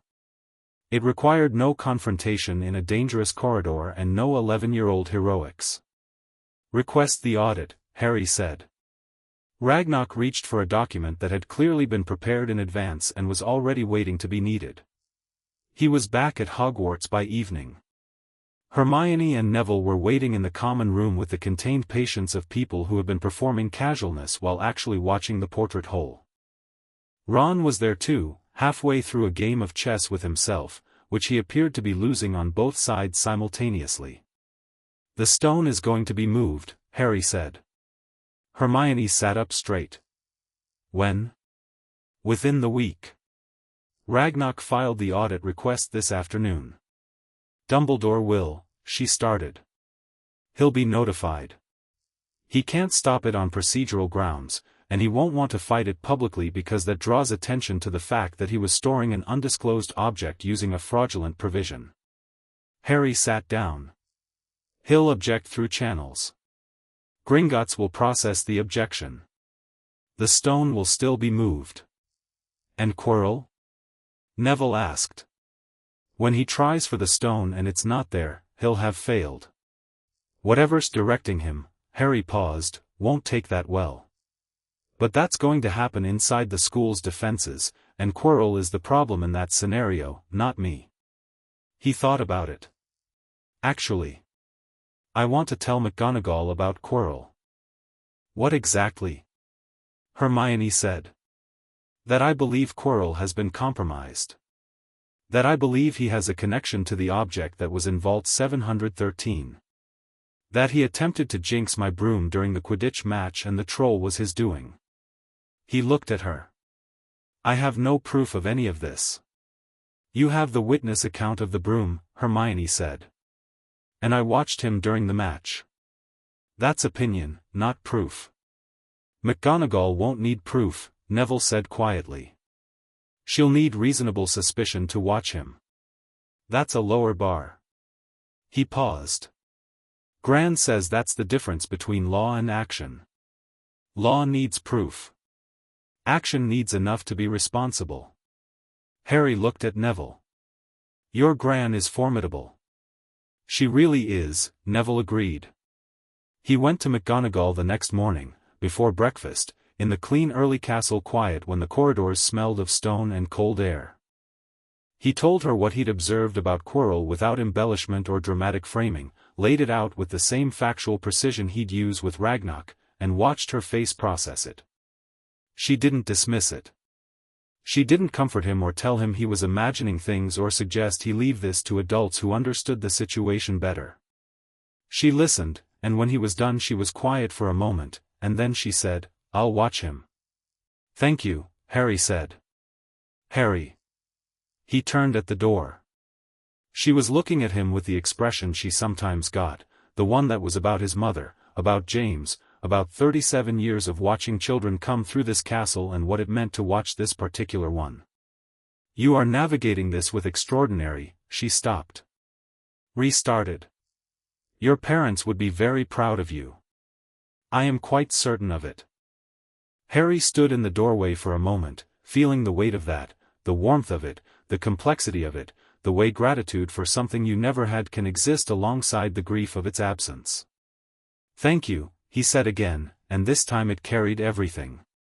3 days later, on a Tuesday evening, the stone was moved. Harry knew because Ragnarok sent a one-line note, Vault 713 audit complete. Object in neutral storage. R. He was in his reading room when the note arrived, delivered by the Gringotts Owl that had apparently worked out its own access to the castle's window system. He read it, folded it, and felt something release in his chest, not the warmth, but the tension that had been sitting alongside the warmth for months. He went back to the common room. The fire was going well and Hermione had commandeered half the table with an array of books that represented several hours of dedicated research. Ron was teaching Neville chess with more enthusiasm than accuracy. The castle outside was dark and cold and properly November. Harry sat down and said nothing for a moment. Hermione looked up. Read his expression. Done? Done, Harry said. She nodded, and something in her relaxed too. What about Quirrell? He'll try anyway, Harry said. He doesn't know the stone is gone. He'll attempt the trapdoor and when he finds nothing, whatever's driving him, he thought about the turban, about the smell of wrongness, about the soul fragment and the darkness that had been on him since the feast and the defense lessons, it won't be good for Quirrell. Should we try to stop him? Neville asked. He'd been listening over Ron's shoulder. Harry thought about it honestly. McGonagall is watching him. The stone isn't there. If Quirrell goes through the trapdoor and finds an empty room, the worst outcome is, whatever he's carrying gets angry. He paused. I think what happens to Quirrell next is going to require more than a group of first years in the corridor regardless. You're not going to go in after him, Hermione said. No, Harry said. She looked at him with the careful intensity of someone wanting to believe something and checking it for holes. You're sure? The stone is safe. McGonagall is watching. Ragnarok has the documentation. The Wizengamot hearing is in 3 weeks. Harry looked around at the three of them, Hermione with her books, Neville with his chess piece, Ron who had gone quiet and serious in the way he went when he understood something mattered. There are things I need to do directly and things I need to let systems do. I'm not going to charge into a trapdoor room alone when I've spent 4 months building a system specifically so I don't have to. Ron blinked. That's surprisingly sensible. Surprisingly? Harry said. For someone who dives off broomsticks on purpose, Ron clarified. That's different, Harry said. That's Quidditch. The distinction is noted and not entirely accepted, Hermione said, but she was almost smiling. Quirrell made his attempt on a Wednesday evening in late November, 3 weeks before the Wizengamot hearing. Harry knew he'd gone when the warmth in his chest flared suddenly and hard at 11 at night, not the gentle recognition warmth but the warning pitch, the tuning fork finding wrong frequency, and he sat up in bed and knew without needing to think about it that something had moved in the castle. Something dark. Moving downward. He sat with it for 10 minutes, feeling it move through the castle's layers. Then felt it stop. Stay. Then, 20 minutes after that, felt it begin to fracture, the wrongness breaking up, losing coherence, which was not the sensation of someone completing a task but the sensation of something unraveling. In the morning, Quirrell wasn't at breakfast. McGonagall's expression, at the faculty table, was the expression of someone who had been up all night and had done what was necessary and had not yet decided how much to tell anyone. The word in the corridors by mid-morning was that Professor Quirrell was ill and had been taken to St. Mungo's. The word among people who noticed things was that he'd been found in the third-floor corridor in a state that suggested he'd been somewhere he shouldn't and had encountered something he hadn't been prepared for. Harry ate his breakfast and said nothing. What he knew, what had happened when the empty room answered Quirrell's attempt, he filed away carefully. The stone was gone. Whatever had been directing Quirrell had been inside Quirrell, wearing him, and when the trap closed on nothing the entity that had been its passenger had, departed, was the most clinical word for it. Left. Not destroyed, he didn't think. Departed. One piece still out there. But unhoused now. Vulnerable. After breakfast, in the corridor, Hermione fell into step beside him. Quirrell, she said. I know. McGonagall dealt with it. Yes. The thing he was carrying. Gone, Harry said. Not destroyed. But without a host, without the stone, it has no anchor. He paused. It's not over. But this chapter of it is. Hermione was quiet for a moment, walking alongside him. You're not going to feel triumphant about this, are you? There's a Wizengamot hearing in 3 weeks, Harry said. That's not what I asked. He thought about it honestly. Triumph seemed like the wrong shape for this, too simple, too clean. What it felt like was more like the moment when a complicated problem reveals its underlying structure and you see that the solution you've been building actually fits. Satisfaction. Not triumph. I feel like things went right, he said. Which is different from winning. Is it? Winning is about beating someone, Harry said. Things going right is about the situation being better than it was. He looked at her. The stone is safe. Quirrell isn't going to hurt anyone else. The Wizengamot has a hearing on the books. Bellatrix Lestrange's review is delayed. My accounts are locked. He paused. That's not winning. That's just, the world being more what it should be. Hermione walked beside him in silence for a moment. Then, you know what's interesting? Most people who have the kind of power you have would find a way to make this moment about themselves.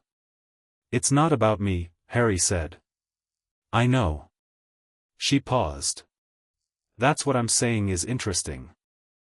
They walked to Charms, and the castle around them was old and warm and the corridors were full of students who didn't know that something significant had just been resolved in the architecture of their world, and Harry thought about December 15th and the Wizengamot chamber and Dumbledore's face when he walked in, and felt the 12 flames burning steady in his chest. Not triumph. Something better. Ready. Chapter 6, The Reckoning. December arrived in Scotland the way it does, without negotiation, dropping temperature and light simultaneously, turning the castle grounds into something from a different kind of story. The lake froze at the edges. The forbidden forest went dark and white and entirely itself. Hogsmeade through the upper windows looked like someone had painted it and then had second thoughts about the scale. Harry ran laps of the grounds every morning before breakfast. Not for fitness, not for routine, for the particular quality of cold air and open space and the feeling of his own body working, which was something he hadn't had at Privet Drive and had decided was necessary. He ran and he thought and the castle watched him from its windows and the warmth in his chest kept time with his footfalls and by the time he got back inside he was usually the clearest he was going to be all day. The morning of December 14th, 3 days after the end of term officially started for everyone else, Harry ran longer than usual. Tomorrow was the Wizengamot hearing. He knew everything he needed to know. Ragnarok had sent a final briefing, dense, precise, exhaustive, and Harry had read it twice and then put it away, because reading it a third time would be anxiety in the costume of preparation and he wasn't interested in that distinction blurring. The facts were what they were. The documentation was complete. The witnesses were in position. He had done the work and now the work would speak. What he was thinking about on the last lap wasn't strategy. It was Dumbledore. He'd been in the man's orbit for 4 months now, had watched him at meals, had sat in his classes once in the first weeks before Dumbledore delegated general teaching duties back to the staff, had exchanged 2 more brief conversations in corridors that had the quality of 2 people giving each other information by the precise nature of what they chose not to say. He had built, over those months, a complete picture of who Albus Dumbledore was, and it was more complicated than either admiration or condemnation, and it was that complexity that he'd been sitting with. Dumbledore was brilliant. That wasn't in question. The magical architecture of his mind, the way he connected ideas across disciplines, the institutional knowledge of decades, the specific intelligence that could hold 10 threads of complex political consequence simultaneously, was extraordinary. The protections he'd placed over the stone were genuinely masterful, even if they'd guarded nothing in the end.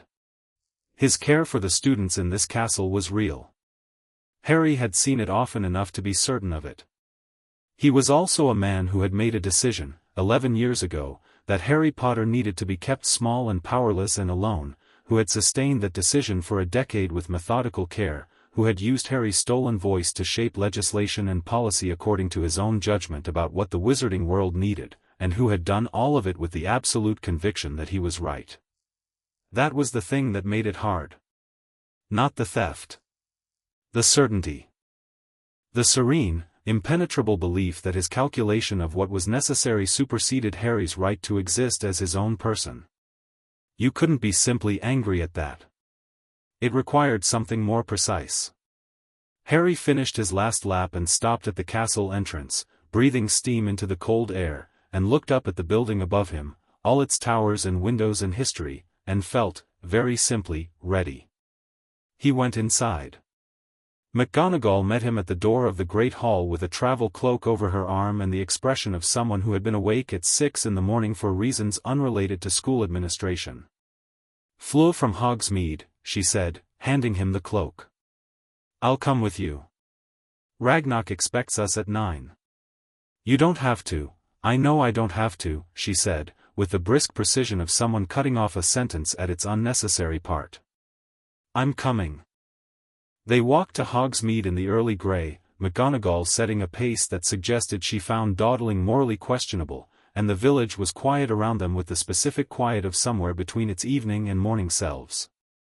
The post office fireplace was available, and the Fleur took them to the leaky cauldron in the usual ungraceful fashion, and then into the morning bustle of Diagon Alley, which in December had acquired lights and window decorations that made it look like someone's idea of magic made literal. Harry walked without stopping. McGonagall kept pace. Neither of them spoke, which was the right kind of silence, the kind where both people understand what's being held and have agreed to hold it quietly until the moment it needs to be said. Gringotts received them with appropriate ceremony. The door goblins stepped aside. The main hall tellers glanced up. Ragnarok was at the end of the corridor, already in his formal coat, which was the goblin equivalent of full battle dress, structured, dark, bearing Gringotts' seal in silver. "Lord Potterblack," he said. Then, "Professor McGonagall." "Senior Account Manager Ragnarok," McGonagall said, with a respect that was entirely genuine. The three of them went into the conference room rather than Ragnarok's usual office, because the conference room was what you used when proceedings were formal. It was larger, older, with a table that had clearly sat things heavier than documents in its time. 3 other goblins were already present, each managing a section of the documentation, the audit, the voting records, the unauthorized transactions, the suppression attempt evidence. Everything was cross-referenced, numbered, sealed. It was the physical form of 4 months of work, and it filled the table with the particular authority of things that were absolutely true and absolutely demonstrable. Ragnarok walked Harry through the presentation order one final time, not because he didn't know it, but because Ragnarok considered verbal confirmation of a plan a distinct and necessary step from written confirmation. Harry answered each point cleanly, without notes. McGonagall sat at the end of the table and said nothing, but her presence was doing its own work, 37 years of Hogwarts credibility sitting in a chair and quietly corroborating. At 8:55, they walked out of Gringotts into the winter morning and down Diagon Alley to the apparition point, and then into the ministry. The Wizengamot chamber was underground. Harry had read about it, but reading about it was inadequate preparation for the physical experience of walking into a circular room carved from the same stone as the rest of the ministry but older than the ministry itself, older than most of what was above it, with tiered wooden benches arranged in a great circle around a central floor and a ceiling that was doing something architecturally ambitious that he didn't have time to examine. The benches were filling. Wizengamot members in their plum-colored robes took their seats with the organized unhurriedness of people who knew exactly where they sat and had known for years. Ragnarok, in formal goblin capacity, took his position at the advocates' table. McGonagall sat in the gallery with the 5 co-petitioners and Augusta Longbottom, who had arrived at the ministry looking like she'd been preparing for this specific morning for 6 years, which she had. Harry took his seat at the petitioners' table. He sat down and looked at the chamber around him, the full circle of it, the faces filling in, the weight of the space, and the 12 flames in his chest burned steady and low, exactly like the fires in his dream library on the morning of his birthday. He thought, this is where it was always going to come to. This room. These seats. This table. He thought it without drama, just as fact. The chamber filled. The chief warlock's seat, the elevated chair at the head of the circle, was empty. The members were murmuring, settling.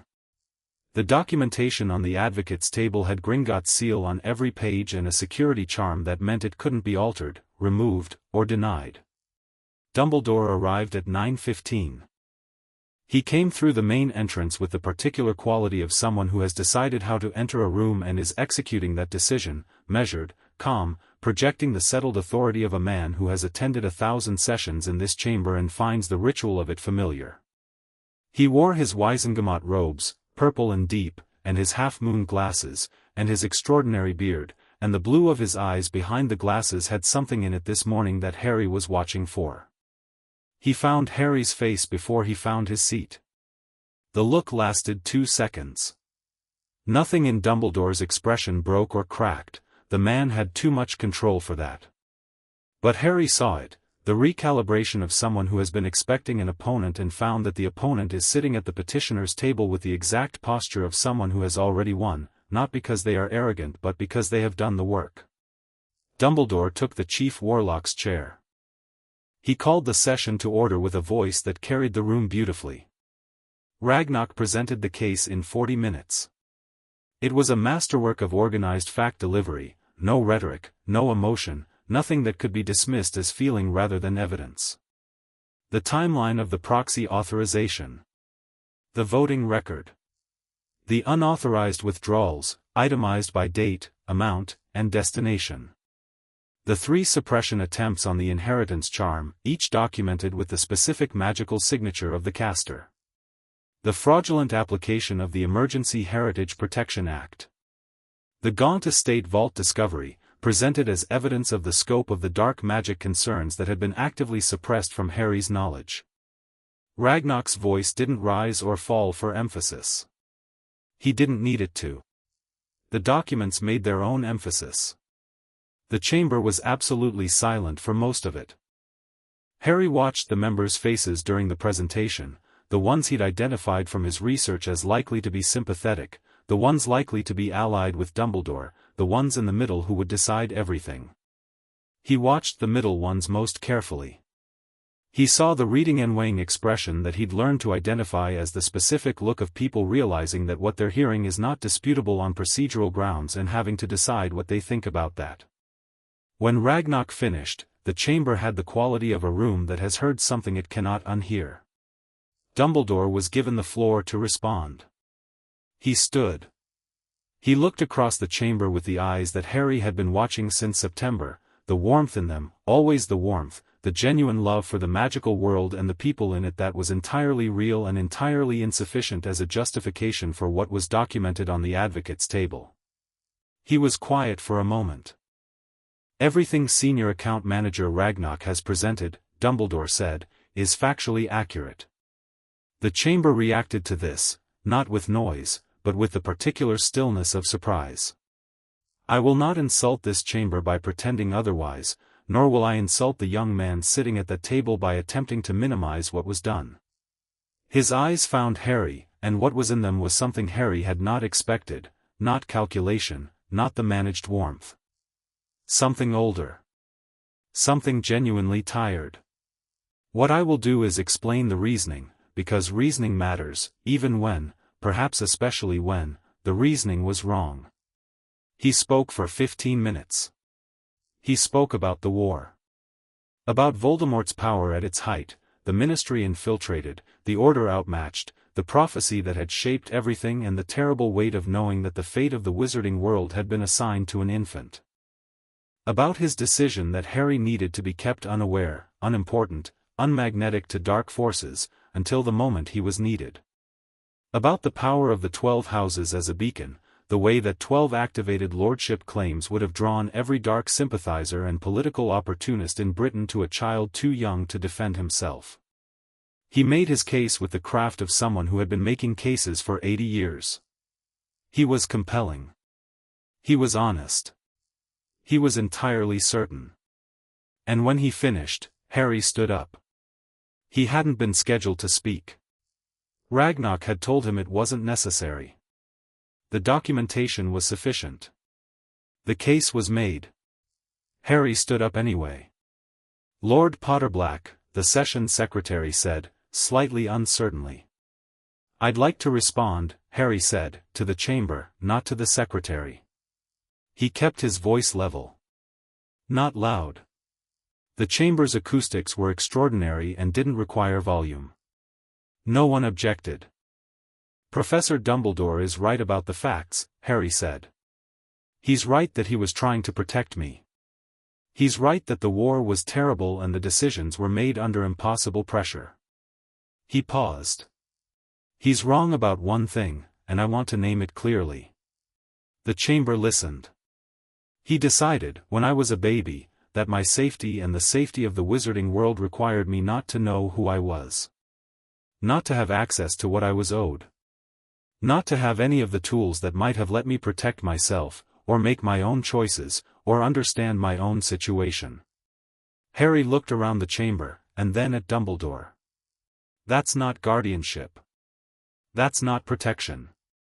That's the decision that you know better than I do what kind of person I should be allowed to become, and that your calculation of the greater good is more important than my right to exist as myself."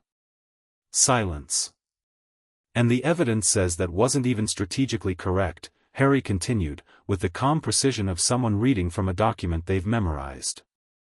"Because in 4 months of knowing who I am, in 4 months of having access to my own identity, I removed the Philosopher's Stone from danger more effectively than a decade of obstacle courses managed.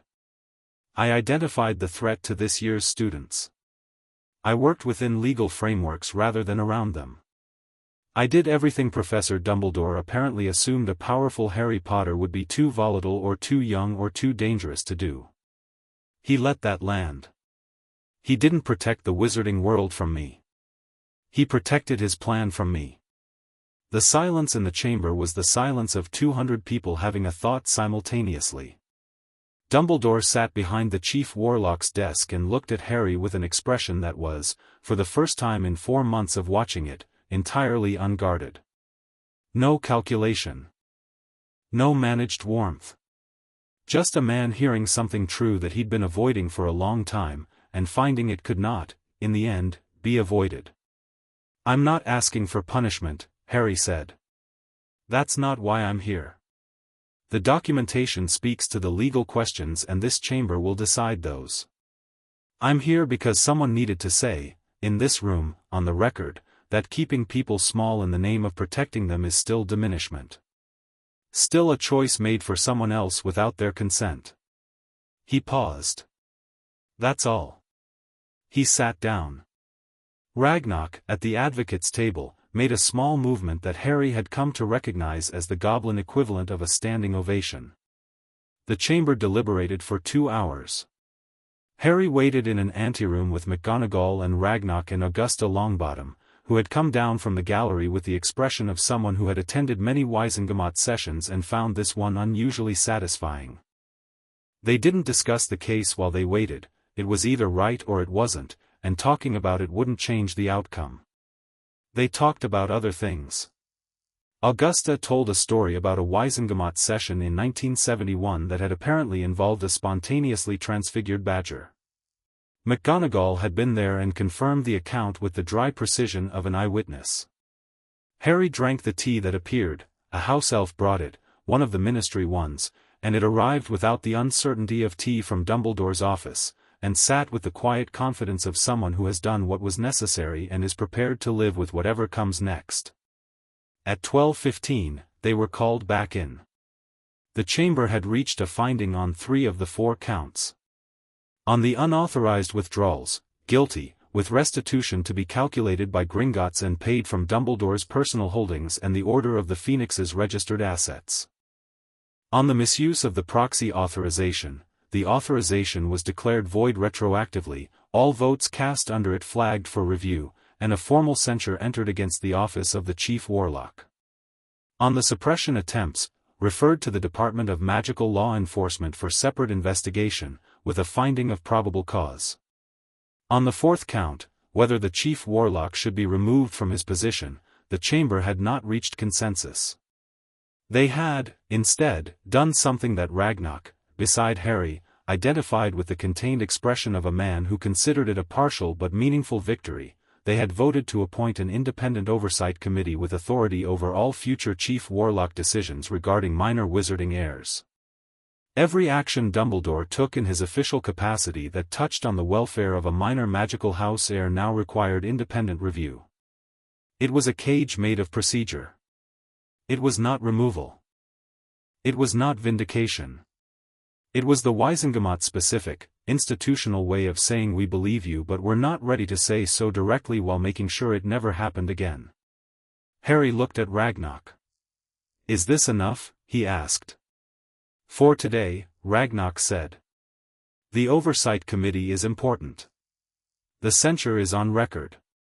The restitution is real." He paused. "The rest will come." Harry nodded. He got back to Hogwarts in time for dinner. The Great Hall was its usual self, noise, warmth, the smell of something good happening in the direction of the kitchen. He walked in and found his table and sat down, and Hermione was there with an expression that wanted to ask approximately 40 questions, and Neville was there with the quiet attentiveness of someone who had been thinking about this all day, and Ron had somehow obtained an extra pudding which he offered as tribute without being asked. Harry took the pudding. "The censure is on record," he said. "Restitution ordered. Oversight committee established." Hermione sat with that for a moment. "He's still the headmaster." "Yes. Still Chief Warlock. Technically. With oversight." Harry looked at her. "I wasn't trying to destroy him, Hermione." "I know," she said. "I'm just checking I understand the outcome. The outcome is that what happened to me is on the official record. That it can't happen again. That my accounts are mine, my votes are mine, my 12 houses are mine." He paused. "And Dumbledore knows exactly who I am and what I'm capable of and has to account for that now in everything he does." "That last part," Neville said thoughtfully, "is probably what he'll find hardest." "Probably," Harry agreed. Ron ate his pudding. "What about the other thing? The thing in the vault?" Harry had told Ron about the locket carefully, with enough information to be honest and not enough to be dangerous. "Bill Weasley comes back from Egypt in the spring," he said. "Ragnarok's already contracted him." Ron blinked. "My brother Bill?" "Your brother Bill is apparently the best cursebreaker in Britain." Something moved across Ron's face, the particular expression of someone discovering that a family member they respect is respected by people whose respect matters to them. "He is pretty brilliant," Ron said, with a casualness that didn't quite cover the pride. "He is," Harry said simply. They ate dinner, and the hall was warm around them, and outside the windows Scotland was dark and cold and indifferent, and Harry thought about Dumbledore at the high table, who was there, who was eating, who was talking to Flitwick about something with the composed normality of a man who has decided to continue being who he is in the face of being found out, because what else can a man like that do, and felt, for the first time since the morning of his birthday, that the shape of things was right. Not perfect. Not finished. But right. Dumbledore came to him the evening after the hearing. Not to Harry's dormitory. That would have been inappropriate enough for McGonagall to intercept. He sent a note that arrived at breakfast: "My office, this evening, if you are willing. No agenda. No performance. I think we have earned an honest conversation." Harry showed it to Hermione, who read it and looked at him. "Do you want to go?" she asked. "Yes," he said. "You don't need me to." "No," he said. "This one I do alone." She nodded. "The offer stands anyway." The castle was quieter in the evenings now, with most students gone home for Christmas, the corridors had the particular echoing quality of a building at rest, and Harry walked through them without hurry, without strategy, without preparing anything. He'd said what needed to be said in the Wizengamot. What came next would be what came next. The gargoyle stepped aside. The stairs took him up. The office was firelit and quiet, Fawkes asleep on his perch, the instruments doing their small patient movements in the shadows. Dumbledore was at his desk but not behind it. He'd moved his chair to the side, setting 2 chairs angled toward the fire instead, and the adjustment was small but said something clear about intent. Harry sat. Dumbledore looked at him across the warmth of the fire, and for a long time neither of them spoke, and the silence was not a strategy. It was 2 people sitting with the full weight of a complicated thing and not rushing to make it lighter. "You were extraordinary today," Dumbledore said finally. "I told the truth," Harry said. "Yes." He was quiet for a moment. "That's what made it extraordinary."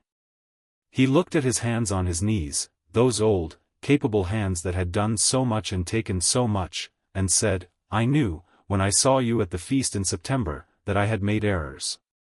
"Not just errors," Harry said, gently. "No." He accepted the correction without deflection, which cost him something. Harry could see it. "Not just errors." He looked at the fire. "I have spent my life believing that I could see further than other people. That this vision, this capacity for long-range consequence, conferred a kind of authority to act. To arrange. To manage outcomes that lesser perspectives couldn't account for." He paused. "I still believe I can see far. What I have been confronted with this year is the possibility that seeing far is insufficient justification for what I did to you." "It isn't," Harry said. "No," Dumbledore said. "It isn't."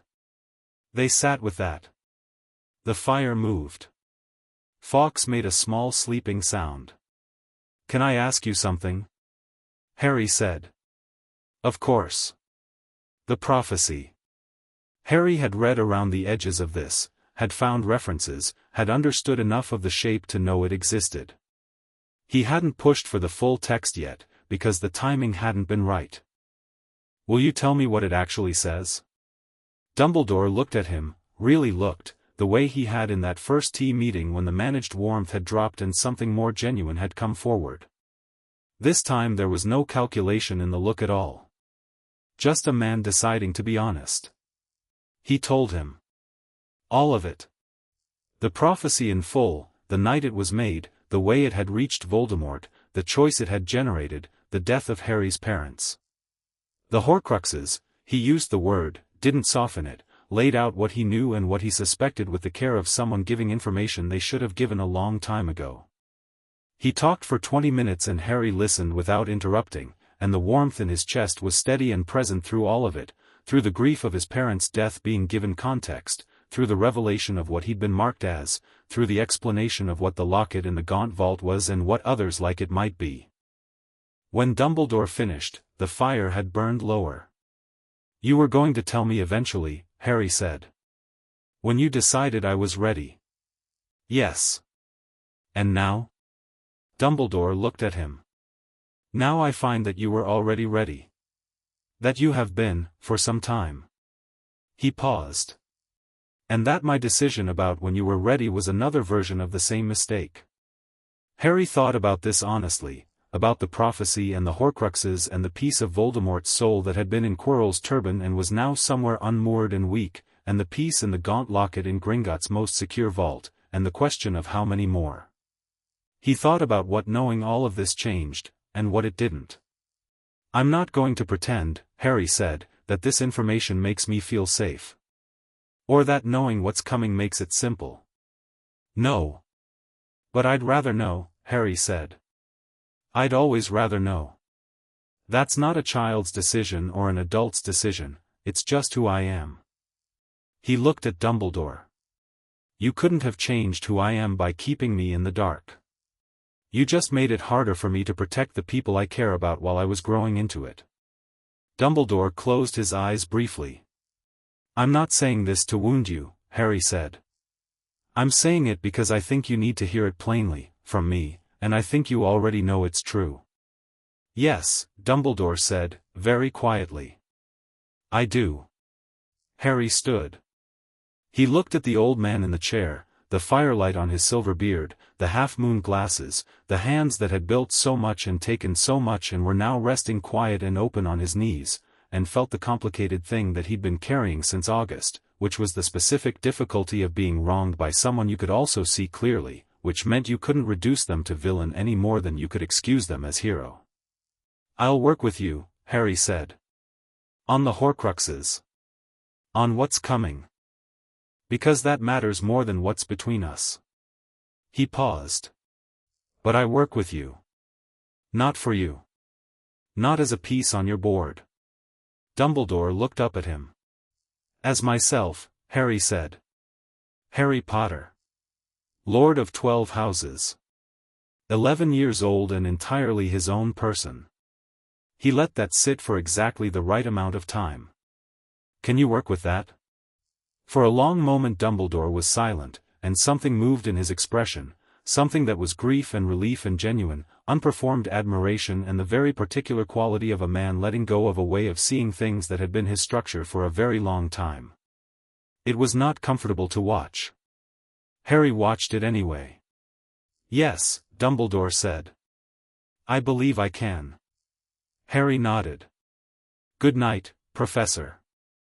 He walked down the spiral stairs and through the corridor and back through the castle, which was dark and warm and quiet around him, and each step felt like the particular rightness of someone moving through a space that knows them, the stones knowing his weight, the warmth in his chest knowing its home, 12 fires burning easy and sure in the deep structure of who he was. Christmas morning at Hogwarts was unexpectedly brilliant. Harry had stayed, he had nowhere else to be, and the castle at Christmas was different, spare and gold and present in a way it couldn't be when full of people. Neville had stayed too, which surprised Harry until he understood it. The manor was too quiet now, too full of the particular weight of parents who were bodies in beds without being fully present, and Neville found the castle more alive.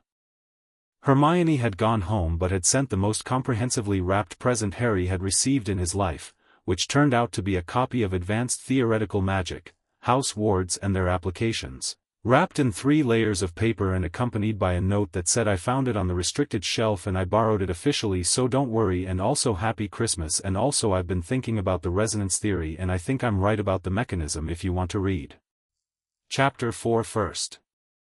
Ron had sent a hand-knitted jumper that his mother had made, a deep green one, because apparently Molly Weasley had made one for Harry without being asked, which was a piece of information that Harry held carefully for a moment before putting it somewhere important. He wore the jumper to Christmas dinner, which was him and Neville and a handful of older students at one long table in the Great Hall, and the ghosts came through for the occasion, and the castle decorated itself with snow it had apparently invited in through the upper windows, and the food was extraordinary. Augusta had sent Neville a tin of something she called proper fudge with the brevity of someone who considers food self-explanatory, and it was outstanding, and they ate it by the common room fire in the evening while the snow continued outside and Neville talked about the Mandrake project he was planning to propose to Professor Sprout in January, and Harry listened and felt the particular warmth of someone who has enough. Not too much, not managed into someone else's shape, just enough of what is actually necessary.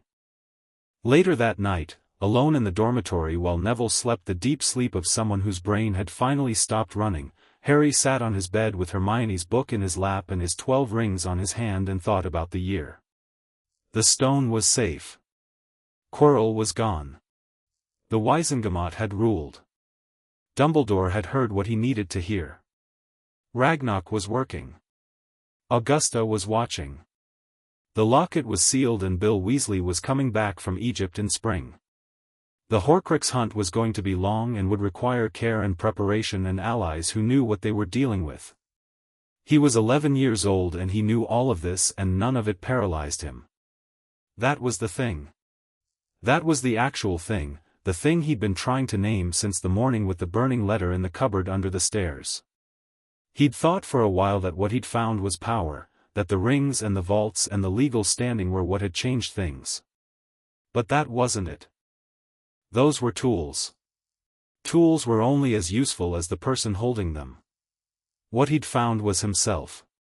Not in some completed, finished sense. He was 11, and the world was enormous, and there was a fragmented dark soul loose in the world and at least 2 more pieces of it to account for and a destiny written in a prophecy that he was going to have to decide what to do with. He was not finished. He was not safe. He was not certain of very much at all. But he was here.